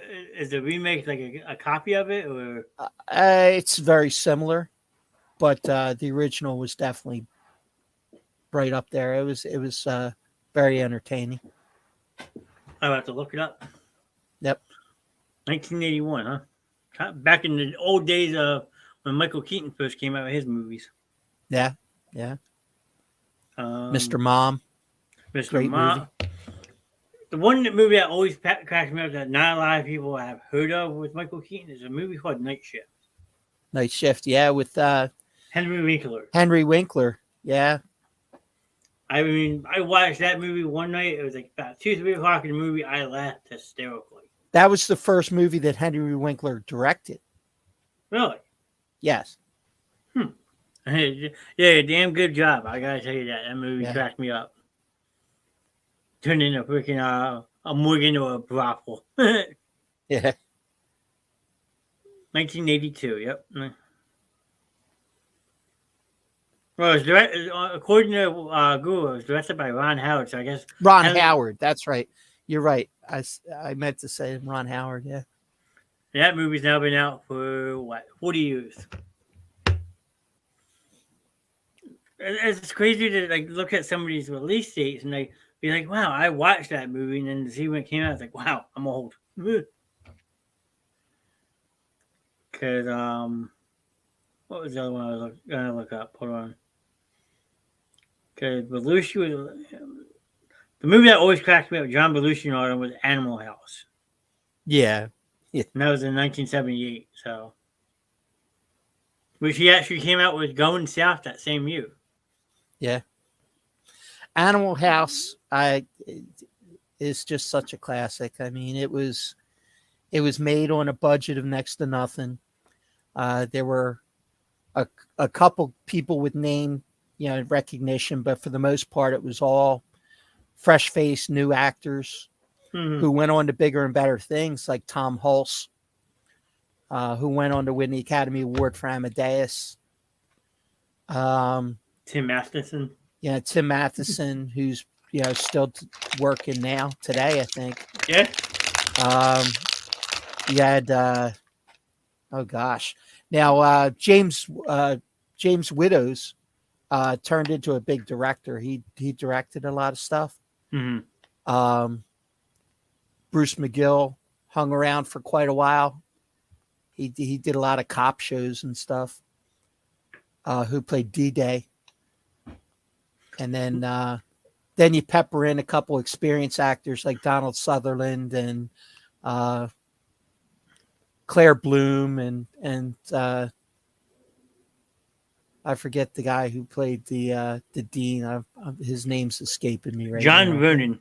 John Vernon, yeah. I'm looking Dean at Wormer. Vernon Wormer. I'm looking at the cast right now. The one that always sticks out to me for getting his start in the movie industry was Kevin Bacon. Kevin Bacon, yeah. Thank you, sir. May I have another? No, the part always cracked me up with him in that movie, besides for the whole paddling thing, is all is well. And he gets stay calm. I actually, if I'm not mistaken, let me see something real quick. Can I have 10,000 marbles, please? Good old flounder. Yeah. I think Animal House was actually Bacon's first movie, if I'm not mistaken. It was. I believe it was. I'm going to look right now if I can pull up a list. Sometimes I hate Wikipedia because it takes forever. Yeah. Come on. There you go. So, film. Yep, it was his first movie. Yep. Wow, and then he was in Friday the 13th too. Yes, he was. He was stabbed. Of course. Yes, he was. And then I think his first main role, though, after Animal House, would have to be 84's Footloose. Unless yeah. Because all these other movies, it's like, I think I've seen some of it, and I just remember him being in the background. Like, and he was in Few Good Men with Tom Cruise and Jack Nicholson. Yep, that came later. He was in Plane, Trains, Automobiles. That's a classic Steve Martin, John Candy movie. Tremors, he was known for. Flatliners. Tremors, yeah. Yep. Uh, What was the Hollow Man? Hollow Man The was one a where great movie. yeah, that was a great movie. I actually Where own he that was one. invisible. Yeah. That one was I have to go weird. back and watch that again. I enjoyed that movie. I haven't And watched it in a while. Another one that people never really have ever heard of, which I thought was actually a really good story all around. It's a movie called The Air Up There. Okay. He plays a basketball coach that is trying to recruit for his school, the school that he's coaching that was his alma mater. He goes down to Kenya, finds a perfect kid for it, and he has to like become one of the tribe members and convince their father that he's loyal enough to take care of his son. It's actually a really good movie. It came out in 1994. He plays a coach, Jimmy Dolan, in it. Okay. And then the following year, he came out obviously with Apollo 13 again. Awesome cast: Tom Hanks, him, Bill Paxton, Gary Sinise. Like, what other ones can you really think of? Wild Things. I mean, that's a little bizarre movie, but he was really good in that. I don't know if you ever watched that with him, Matt Dillon. Yep. Johnny Depp's first movie was Nightmare on Elm Street. I think he got stabbed too. 1984, and then Platoon was in 86. That was his next one, I think. Yeah, it's actually funny. I was driving to work today, and I listen to this one channel that likes to talk like 90s and stuff, and they said the top 3 most Googled people this year were Johnny Depp, Will Smith, and Amanda Heard. I believe the 2 of them, but Will Smith, really, who like you really? Well, after he slapped Chris Rock at the Oscars. That's true. That's when Will Smith got all the attention. Yeah, you're right. Good call. Yep. Let me see if I can find his movies. Here you go. Johnny Depp filmography. I'm pulling his list up real quick. Yep. Yeah, 1984, Nightmare on Elm Street. Yep. Platoon, 1986. Yeah. Then he took 4 years off and came out with Edward Scissorhands. Yeah, that's when he got hooked up with Tim Burton. His son, Will Smith, bitch slapped him in. Yes, he did. He certainly did.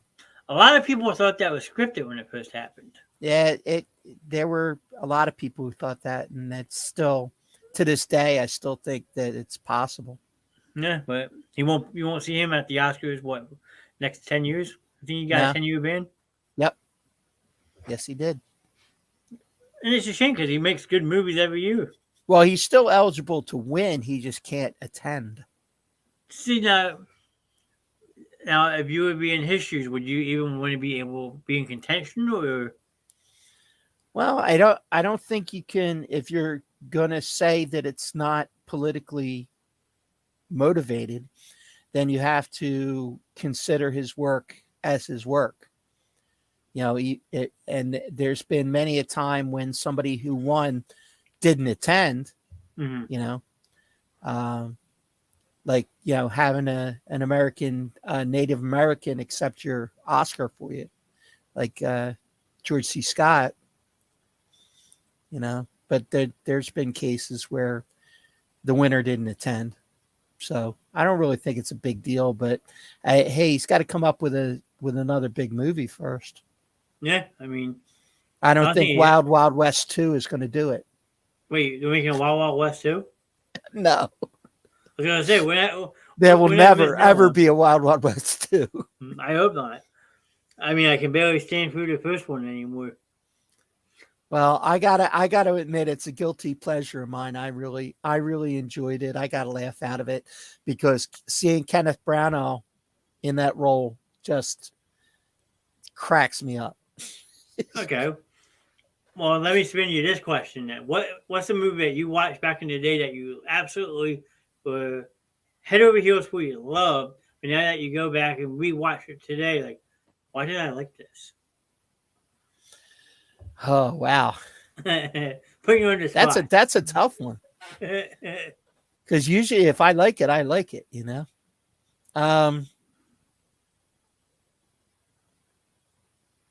Wow. If we have to address another show, we can't. Yeah, I'm gonna have to put some thought into that one, and we'll bring that one up again sometime because and that would really take some serious soul searching on my part, you know, because I've seen so many movies that I probably have a handful that would fit that category, but I just can't think of them. It's a tough one to think about because you seem to be like me. You watch a lot of movies, you like a lot of movies, but then you rewatch it in today's and like, why the hell did I like this so much? That would be a great topic of guilty pleasure movies.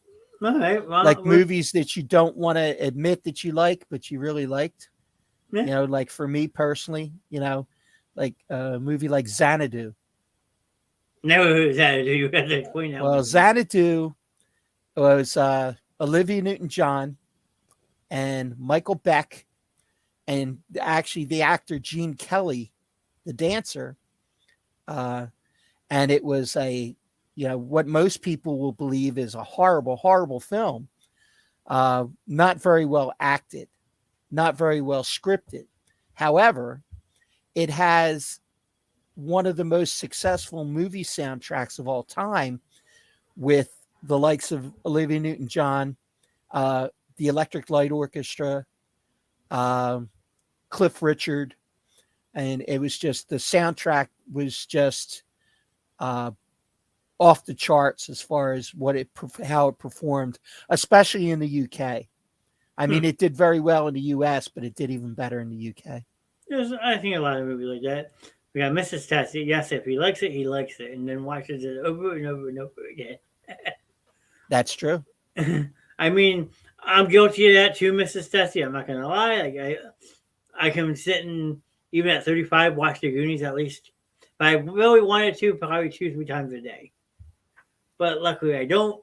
But if I do, if we're missing, just look on the TV. I'm probably watching the Goonies. Well, the two that she's probably referring to that I probably go to the most these days would be anytime I'm flipping around and it happens to be on, I'm going to stop, is The Replacements, with a football movie with Keanu Reeves and Gene Hackman. Yep. Which I will watch 1,000 times. So, your son's saying Kung Pao. Kung Pao. Okay. That's how many times have you watched that? But do you say every line in the movie with the actors? Yeah, I do that. Yeah, I mean there are certain people I can't sit and watch a movie with that I know they've seen because they would sit there and recite every single line. It's like, oh my god, shut up and watch the movie. Yeah, it's a funny thing. I can't remember my own phone number sometimes, but I could recite every line from every movie made from 1980 to 1987. Wow. I mean, I still remember my old house line number and my room number, but I'm not good at remembering movies and stuff. Neil Sprong song. Oh, okay. Oh boy. Yep. Don't watch Ron then. Man, got a point. We got the Tessies turning on you. No. Yeah, how about that, man? I'll tell you, I might have to stay in this room forever. That actually might put you back in that closet. Yeah, well, hey, anything's better than the closet. I was open with this week, but yep. I don't know. Anything else that you would like to talk about? We're running on an hour and 45 minutes. I think we did a good show tonight. Yeah, I had fun. Huh? Uh-oh. Someone come in your room? Hang on. Yeah, here comes the wife to say hi. Okay. She'll do a Christy and pop in. Hi. Yeah. There you go. So more people to marry. Anytime people want to pop in show, feel free. Yeah. No, it was a great show. I had a good time. I'm happy I could help fill in tonight. Yeah. Mike had messaged me saying something came up on his way to taking his wife to work. That's why he didn't pop back in. So Oh boy, that's not good. I hope everything's all right. Yeah, I hope so. But no, I think we should just wrap it up, call it a night. Okay. Unless there's something else you want to talk about, feel free. No, I'm good. I'm good. We can save some stuff for next time. Yeah, I appreciate everyone who did pop in. We had the missus, we got your son, my friend Morgan popped in. Yeah. My friend Gary was listening while at work. My friend Doc. I had Kathy in. Yeah, Kathy Bennett. Dude, where's my car? Yeah. Yeah, Jay, that's it. That's a good one too. Dude, we're not sure if it's a bad movie. I wouldn't say it's a bad movie. I mean, it's a cheesy movie. I wouldn't put it in the bad category, though. No. It's one of that movies you can sit down and have a snack next to you and enjoy your snack while you're watching that movie. Yeah, I mean, if you sit through the movie and you got a smile on your face and you get a chuckle here and there, that's not a bad movie. No. A bad movie you turn off halfway through and you say, I'd rather go, scrape the gunk from under my fingernails than watch this. I've done that a couple times. Yeah. Worst movie ever besides Plan 9 from Outer Space. It was at the Deptford Mall. They ran this it was like a sneak preview of a movie that was coming out, and they told you absolutely nothing about the movie. They just said, we're having this special test screening of this movie. So I paid, like, at the time, I think it was like $2 to go to see this movie. And it was called The Chicken Chronicles. And it was Steve Guttenberg and Phil Silvers. So you want to talk about a horrible, horrible, horrible movie. I actually took a date to, and oh my God, it didn't affect having a second date, but oh my God, what a horrible movie. Taught me how to shake hands when I'm blind. How about the Hollywood Nights? New Bomb Turk. I don't think I've seen that one. Oh no, the Hollywood Nights actually was one of the most requested movies on video that did not come out on video for years. It was actually the debut of Tony Danza. Mm-hmm. It was the debut of Michelle Pfeiffer. Well, it was actually the second movie for Michelle Pfeiffer. Grease 2 would have been the first, and I think she has subsequently taken both off of her resume. But Hollywood Nights had a cameo by Wolfman Jack. And Robert Wall, who was actually in Batman. He was the reporter friend of Vicky Vale. Robert Wall was the star of that particular film, The Hollywood Nights. Morgan said she was also in Scarface. Yes. Yeah. A little bit after, but she just erased Grease 2 and Hollywood Nights from her resume because she felt like it wasn't her work that was worthy of her name. Well, Grease 2 is horrible. I do remember watching that sequel and I was like, this is nothing like the original. Yep. Like I sat through the whole thing, but I didn't watch it ever again. Hey, when you can do the whole dance number about bowling, you can't go wrong. I mean, if you want to try it at the bowling alley one time, we'll pop it up and we'll try it. Hey, we'll teach the guys at the bowling alley how to do some good old fashioned square. If we can get everybody to do the right steps, that would work. No, boy. I don't know if that would be a good thing or a bad thing. Yeah, I think it'd be a very bad thing personally, but that's just me. Maybe next time Mike's on, we can present that idea to him, see what he thinks. Yeah, we'll throw that out there, see if it sticks to the wall. Cool Rider was a great song. I totally agree, Shannon. That was a great song. Now, is that in Grease 2, I'm guessing? That's in Grease 2, yeah. Okay. Cool Rider was one of the highlights of the film, definitely. Okay. I remember Grease Lightning in the first one. Yeah. Everyone knows that dance. Yeah. Let me go get some saran wrap. And I'll let you know. Oh boy. Seeing John Travolta, violate a roll of saran wrap. Yeah. Good times. Good times. I mean, I actually kind of feel bad for John Travolta these days because he lost his wife, then Olivia Newton-John passed away, and then earlier this week we found out Christy Allen passed away. Yeah. Yep. And he had really Hey, close does anybody know where he was? Does he have a good alibi? I mean, Can it be just a coincidence? Well, I believe they both all three had cancer, actually, didn't they? Yeah, I believe they did. Great John Travolta movie that you might not have ever seen, called The Experts. John Travolta, Kelly Preston, who he eventually married. He met her on the set of The Experts. I have to look it up. And she was also in Twins with Arnold Schwarzenegger. Yeah, she's the younger girl of the two sisters. Okay.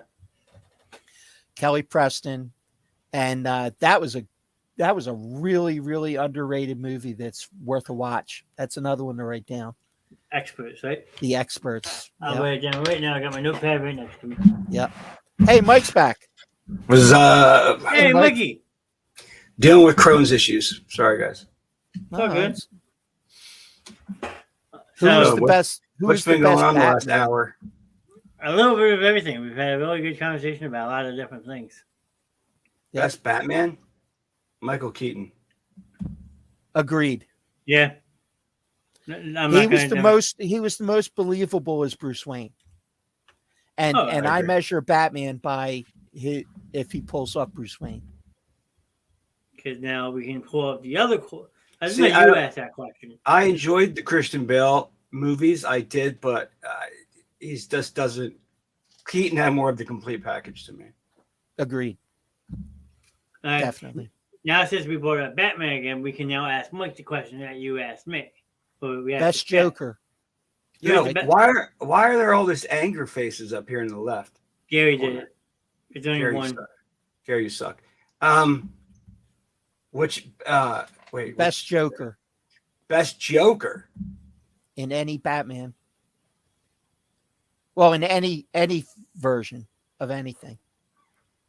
Well, that's pretty easy. I think that the late oh my God, I can see his face, but I can't think of his name. He passed away. Come on. Got the Academy Award posthumous. You are correct. Yeah, Heath Ledger. Heath Ledger. Yes, that I think hands down he's the best. Me and I were going back and forth between him and Jack Nicholson. Jack Nicholson, I mean, he did a decent job. Like, he was the first out there, but I'm sorry. I just think that Ledger's performance was much better. Well, technically, he was the third, let's say.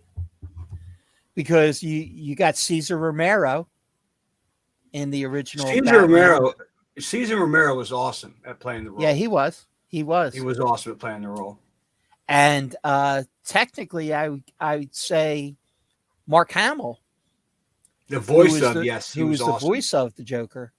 Yeah, his voice of the Joker was good. The original Batman animateds. And the video games he was too. Yeah. The voice, yeah.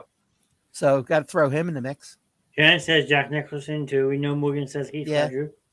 I got to go with Heath Ledger. Everybody's stuck between the two. Thank God nobody said Phoenix. Is the TV series part of this or the one movie they made, Batman original?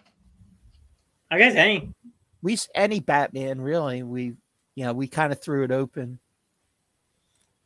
So, but everybody came up with either Ledger or Nicholson. Everybody that was in the chat. So, I would go with Ledger, but if we're gonna go back, I like Cesar Romero's version really a lot. I grew up with that version. Yeah, so did I. So it's tough. He did a great job.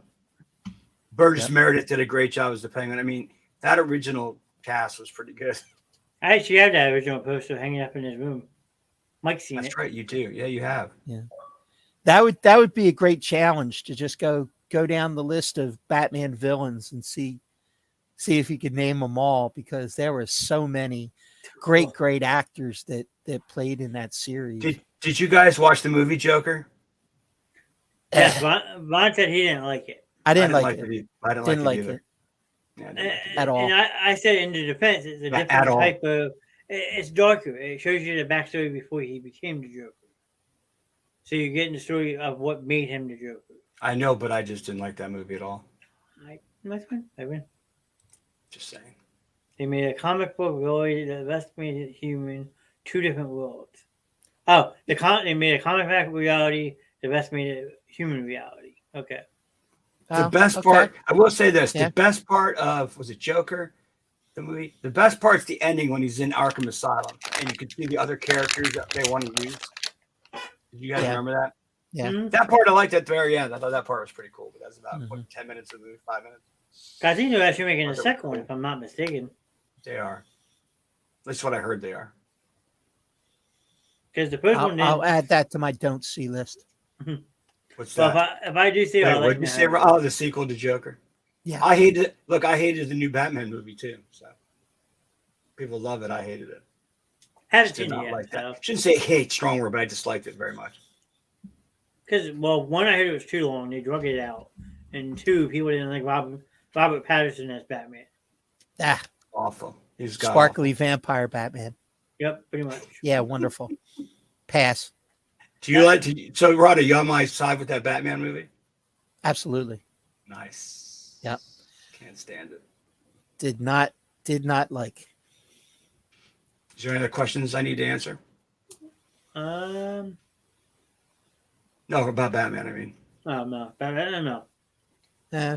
No, that was the two that we just ran through.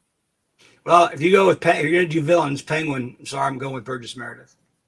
Yeah. Nah. Yep. Danny DeVito was good too, though. Wait, what? He did good. Yeah. Danny DeVito is Penguin and Batman Returns, the second one. I know, but I wasn't a big Danny DeVito fan of that character.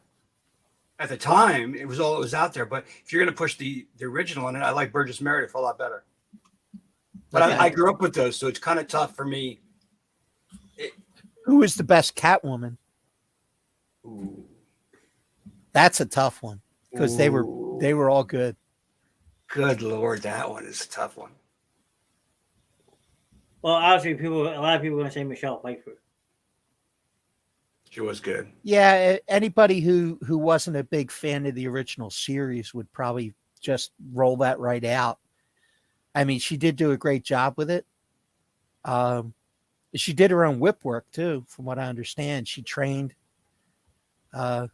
pretty extensively, which was interesting. I saw an interview with her where she was talking about it one time. Yeah, I'll pull it, make it easier. What I meant was Michael Keaton Batmans were more comic book based. The newer Batmans were not fantasy based. Yeah, the newer ones were more dark. I mean, they're definitely more true to the comics, for sure. I agree with that, Shannon, for sure. I mean, where it really got kind of comic booky was campy was the Schumacher stuff. Mm-hmm. You know, that just kind of was out there. The Mr. Freeze and Poison Ivy and that one was ridiculous. I mean, the one with Tommy Lee Jones and Jim Carrey was at least a little good. Yeah. Mike lost his internet, so. And that was actually another role that Robin Williams was up for, was the Riddler, with the Jim Carrey role. Really? Yes, absolutely. Didn't know that. Yep. Yeah, Mike just texted me. He said he lost his internet, so he may or may not pop back in. So. Okay. Like I said, we're hitting the 2-hour mark now. So. Yeah, we're right at 2 hours now, just about. Let me see if he's going to hop back on. If not, I'm just asking if he's going to pop back in, because if not, I'm just going to tell him I'm going to call it. Yeah. Pop in, if not, oh,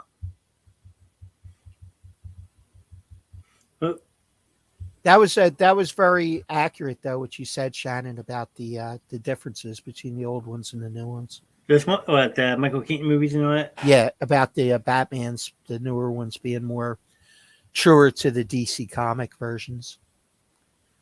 But that doesn't excuse the fact that Robert Pattinson and $1.69 will get you a cup of coffee at Wawa. Yeah, that's true. Just not a fan. I personally haven't seen the new one, so based off what I've been told, though, I shouldn't really bother with it. Mm-hmm. I heard it had nothing really to do with anything. Just like how people were up in arms about Ben Affleck being Batman. Yeah. So I know apparently there is a Flash movie coming out, and Michael Keaton supposedly replacing his role of Batman in that. Yeah, So, that actually got postponed or canceled. really? It was in the can. I mean, they literally had it complete, and it may never see the light of day, Well, which is Those- sad. those movies were just for Hollywood, entertaining and cool, but not original dreams. Okay. I can understand that. Unfortunately, with in the age of Marvel, a lot of comic books are getting that kind of treatment. They're getting that, kind of fluff it up for the public kind of thing because of the amount of revenue that these Marvel movies are generating. Hmm. It's very tempting to pull every comic book character in the world out and throw it against the wall and see if it sticks. I mean, the fact that Black Adam got made is amazing in itself. But, you put Dwayne Johnson in anything, it's going to make money. Yeah, I mean, he is the most popular one. Yeah. Hey, Mike's back. Oh yeah, Hey. you guys can wrap it up. I don't know why my internet went out totally, so I had to reset everything. Yeah, no So- worries. Sorry, I missed a good half of this. Plus, I apologize. Yeah, you're right. Yeah, you're good. We had Mrs. Tessie actually pop in and say hello too. Oh, Mrs. Tessing. Yeah. She was in the chat for a while too. She granted you guys custody, so Yeah, we can keep Ron full time. Apparently, That's it's she more said quiet she where she's watching. peace and quiet. Yeah. That's nice. No, There you go. She's saying hi, Mike. there she is. Hey, hello, Mrs. Tessing. How are you doing? And then we had his son Jason in chat too, also. Thank you for letting Ron be on the show. And, Yeah, Jason popped in too, Mike. Oh, Jason was there. Awesome. Yeah. I would like to talk to him. That's cool. Well, here I'll pull it up real quick for you. With that, He'll be back. he wants to be a guest one day. That's fine. So I figured we could have a Tessie sports debate on Monday night one night. Yeah, Brand, your wife too, Ron. We'll just do you three guys. Yeah. Yeah. Your wife and your daughter and your son. We debate enough off camera. Thank you. Then we could really. I meant that very lovingly, honey, Yeah, that's funny. in the nicest possible way. I'll have to rewatch the 45 minutes I missed, if not 50 minutes. See, there, There we go.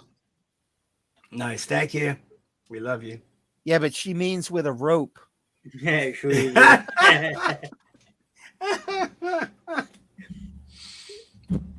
Well, like I said, I'll have to see what you guys talked about. But like I said, I apologize. My stomach just does shit when it wants to.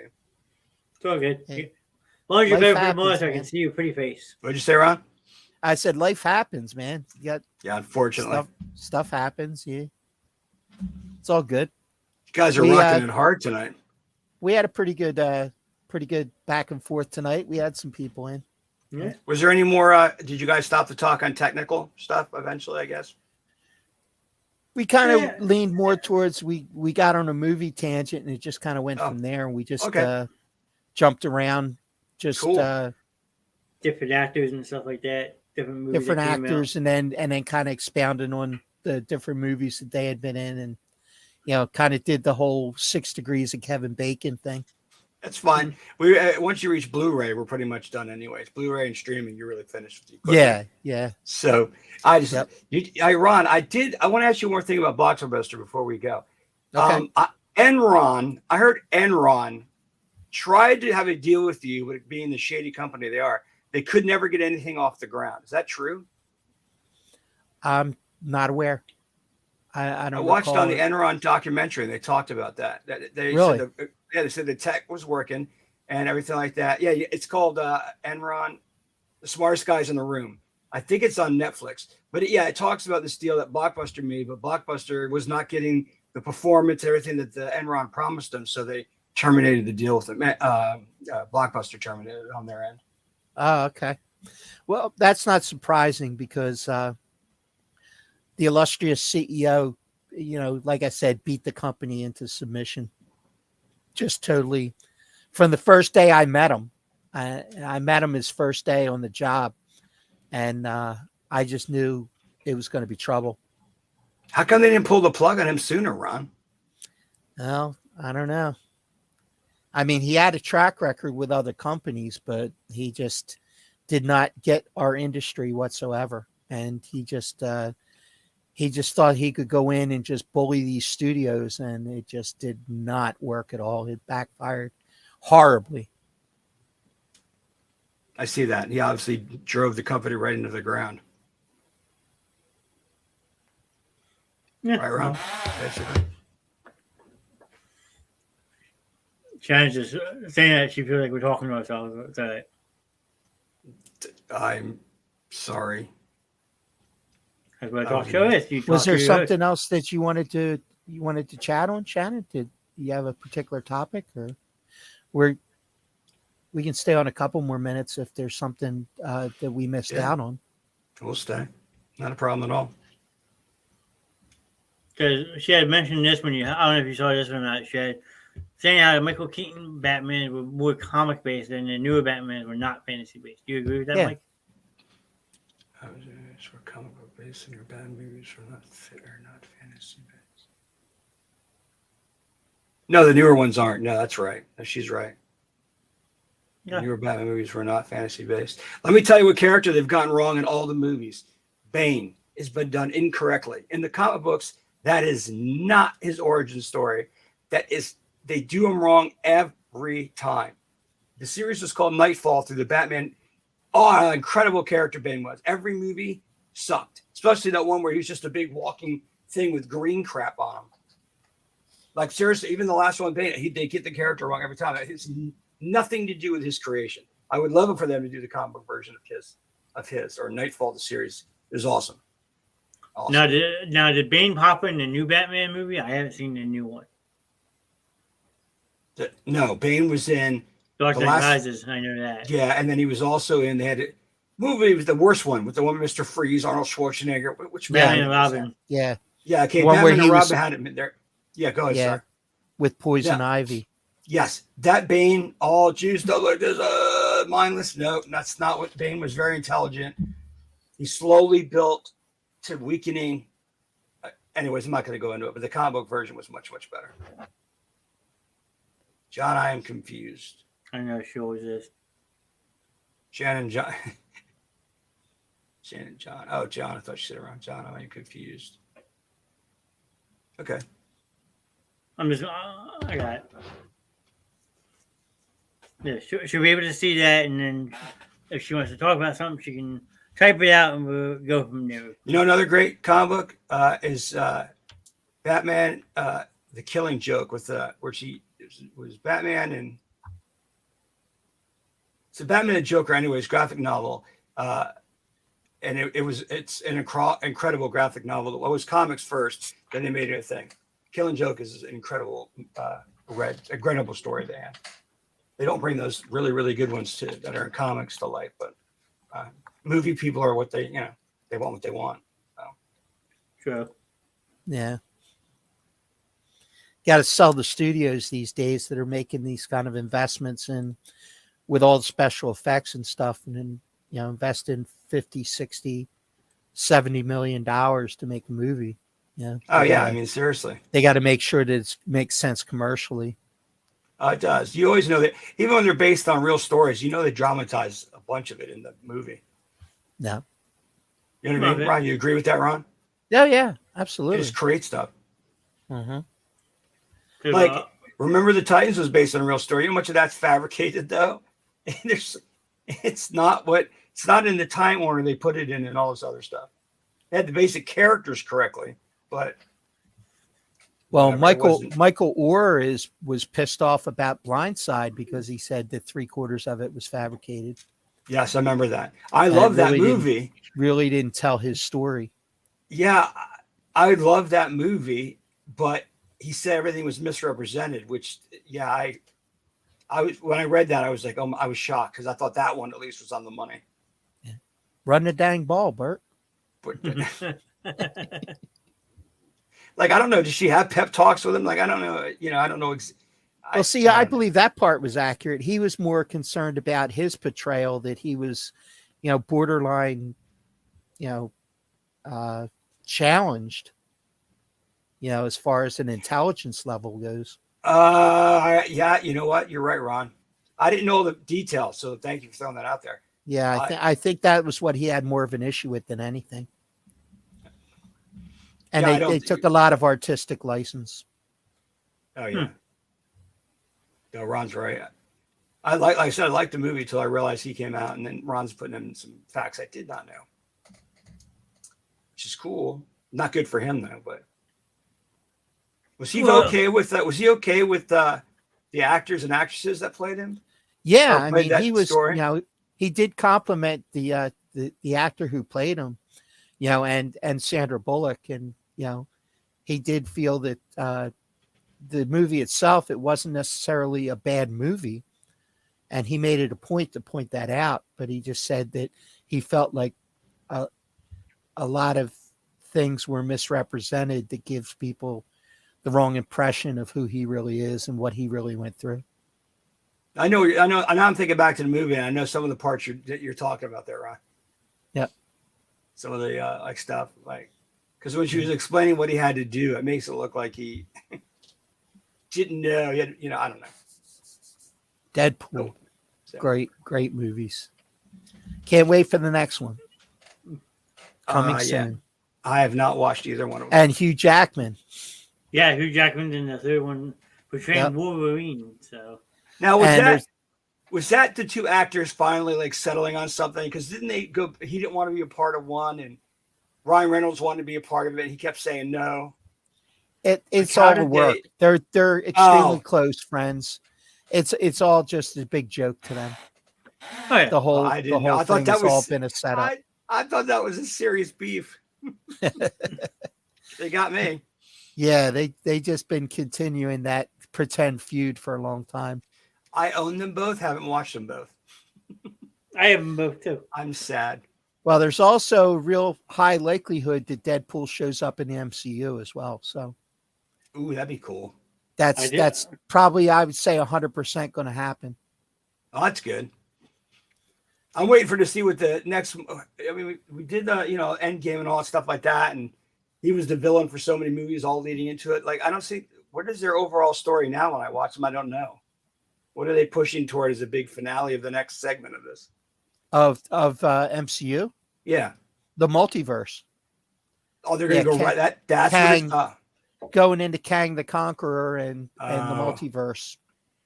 Ryan Reynolds is my hall pass. Nice. Okay. Wow. Then. Maybe I haven't watched the new Doctor Strange yet.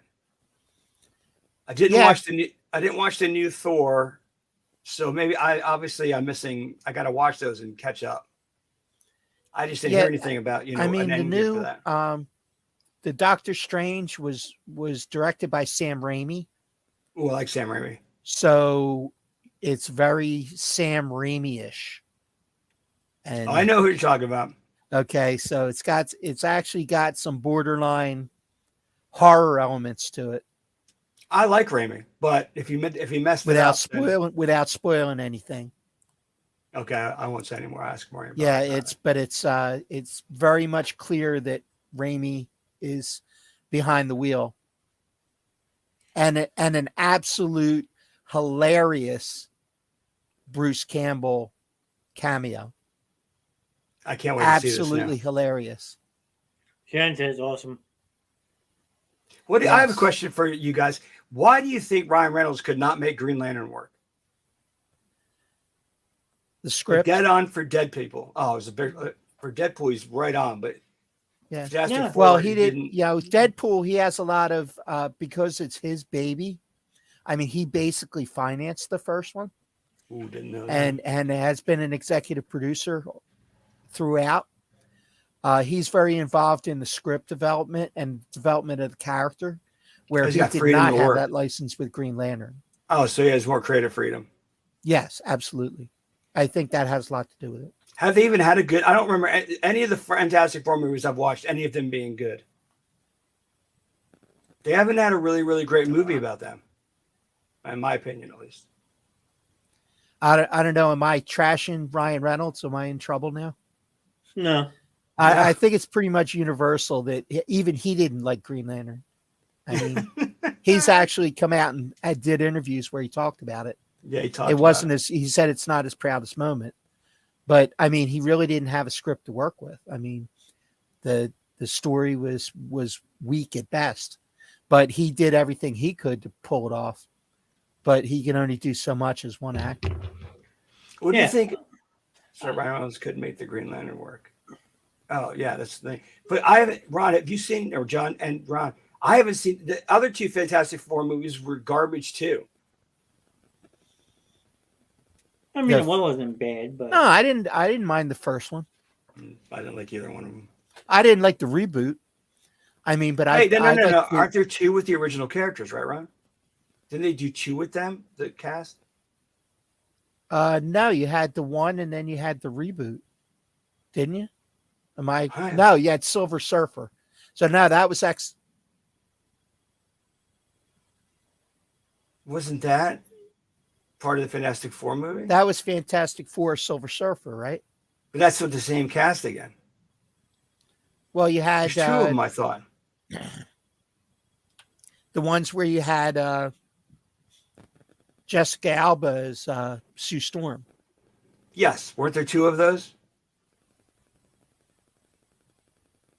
See, I'm getting confused with them and X-Men. You know, I always somehow cross-pollinate those two movies. That's fine. I'll have to look it up later. I'm gonna look it up right now. Oh, cool. Thanks, Ron. The movie Life, he was the first to die. The Life movie? I don't know. I don't know what the movie Life is neither. I don't know what Life is. Sorry, Shannon. Is that the Eddie Murphy movie, Life? Maybe. Mine's looking up one, I'll look up the other. Yeah. Okay, which one are you doing? Life. Okay. And Ron's looking up Green Lantern, I believe. No, I'm doing Fantastic Four. That's what I meant. God. Green Lantern. I keep saying that about Green Lantern. No, you had the original 2005, and then you had the reboot in 2015. Okay. So the one in 2015 was the one with Miles Teller and Michael B. Jordan. But I thought, okay, I was wrong. It was a different cast. The original was the one that had Michael Chiklis as Thing and all that. Chiklis and what's her name? Jessica Alba. And you had Chris Evans was the Human Torch. Oh, that's right. Yeah. He was. And Julian McMahon, who was on Charmed, and did that show on HBO, the one about the surgeon. He was Dr. Doom. Dr. Doom? Yeah. Yeah, I know. Okay, I know who you're talking about.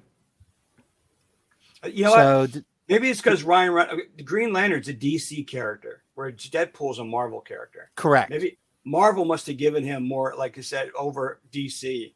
Not one. I think DC micromanaged him too much. Well, it's mainly because Reynolds actually financed the film, the first Deadpool film. Oh, that's what you just said. Sorry, Ron. He was so desperate to do it that he put up his own money because he got turned down at a bunch of studios, and he actually put up his own money to make it. How many millions did he put up? Quite a bit. Wow. He basically risked his whole, he banked on himself, and it worked out for him. I have not seen Deadbeat. Deadbeat. No, I don't think I have neither. So what was Life? What did it end up being, Sean? So it's basically a movie with Ryan Reynolds, Jake Gyllenhaal, and Rebecca Ferguson. They play astronauts aboard the International Space Station, doing like different types of experiments and stuff to decide how Mars has like extraterrestrial life, and all the life forms come to life and start like murdering people one by one. Okay, I didn't see that. And Ryan Reynolds was the first one to die in that. So. I missed that one. I have to go back it and check that out. I definitely will. What's Deadbeat though? I'll look that up too real quick. Hold on. Deadbeat. You're stumping us, Shannon. This one's a TV series.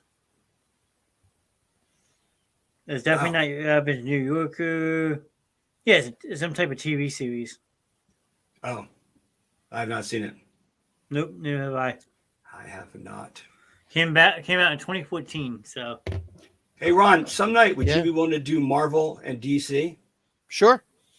We've talked about doing Marvel for a while now. That one show would obviously be Marvel, and the next one would be DC. I was just wondering if you'd be up for that. Absolutely. Nice. Yeah. I know a lot of people have probably chime in the chat for that one. So, yeah. I figured that's why you can't do it in one show. No.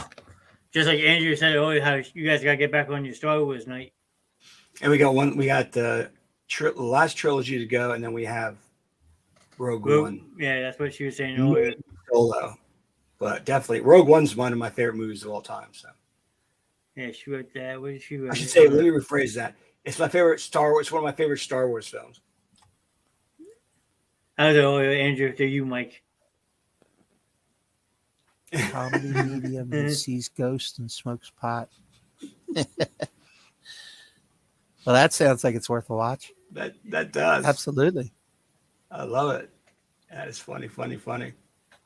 A comedy medium. Oh, boy.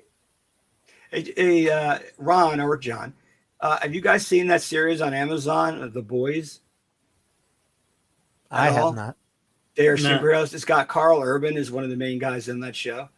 Yeah, they're all about superheroes, but they're like it's almost like a fraternity instead, party atmosphere instead of being all serious like they should be.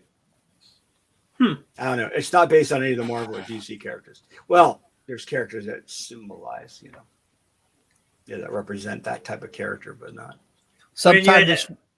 Go ahead, John. I'm sorry. Go ahead. Sometime this weekend now, I have to watch Mystery Men again. I just watched that about 2 months ago. I don't mean to butt into your say, oh, me too. But I did. It was available to stream, and I was like, nice. Mm-hmm. We were talking about William H. Macy earlier, and the shoveler came up. Yeah. Oh, yeah, dude. William H. Macy, you kidding me? Did you guys watch Shameless? Yeah, Shameless was classic. It just ended 2 years ago. That was a laugh-a-minute show. He did a great job. He was also was in Boogie Nights. I'm sorry, I love Boogie Nights as well. He was in there as well. Married to Nina Hartley, the porn star. Is he still married to her? No, he was married to her in the movie. Oh, yeah. And he kills himself. Yeah. And then I surprised Ron because he started describing another movie, and I knew exactly what one he was talking about. And he was very impressed. Very impressed. It's a movie called The Core. Oh, I love The Core. I own it. Yeah, but what movie we were talking about, right? Yep. Okay. Ron was surprised that I knew about it. I know. I can tell you the actors that were in The Core. I can tell you what the movie's about from start to finish. Nice. Yeah. Maybe it wasn't as obscure as I thought. There's another one for you, Ron. It's probably my watching taste, Ron. Sometimes I get eclectic and it goes all over the place. No, well, you're like me. I can watch one movie one night and watch something completely different the next night. Let me tell you about another great movie. Hopefully you guys agree. Galaxy Quest was hysterical. I love Galaxy Quest. Love it. That was so funny. That's with Tim Allen, right? Yep. Okay, Tim Allen, one of my favorite actors is on there is just passed away recently. He was in Harry Potter. Let me see. What am I talking about? Alan Rickman. Yes. Yep. Did a great job. Die Hard. He was great in all the Harry Potter's movies. Tony Shalhoub from Wings and what's the other one? It was Sigourney Weaver. And Sigourney Weaver. Yeah. Played the girl. Yeah. There's a lot of people in there. People don't realize Dwight from The Office was one of the aliens in there. Tony Shalhoub was also the alien from Men in Black that they kept on shooting his head off in the pawn shop. That was him? That's Tony Shalhoub in heavy makeup. In the first one, right? He was in both 2 and 3.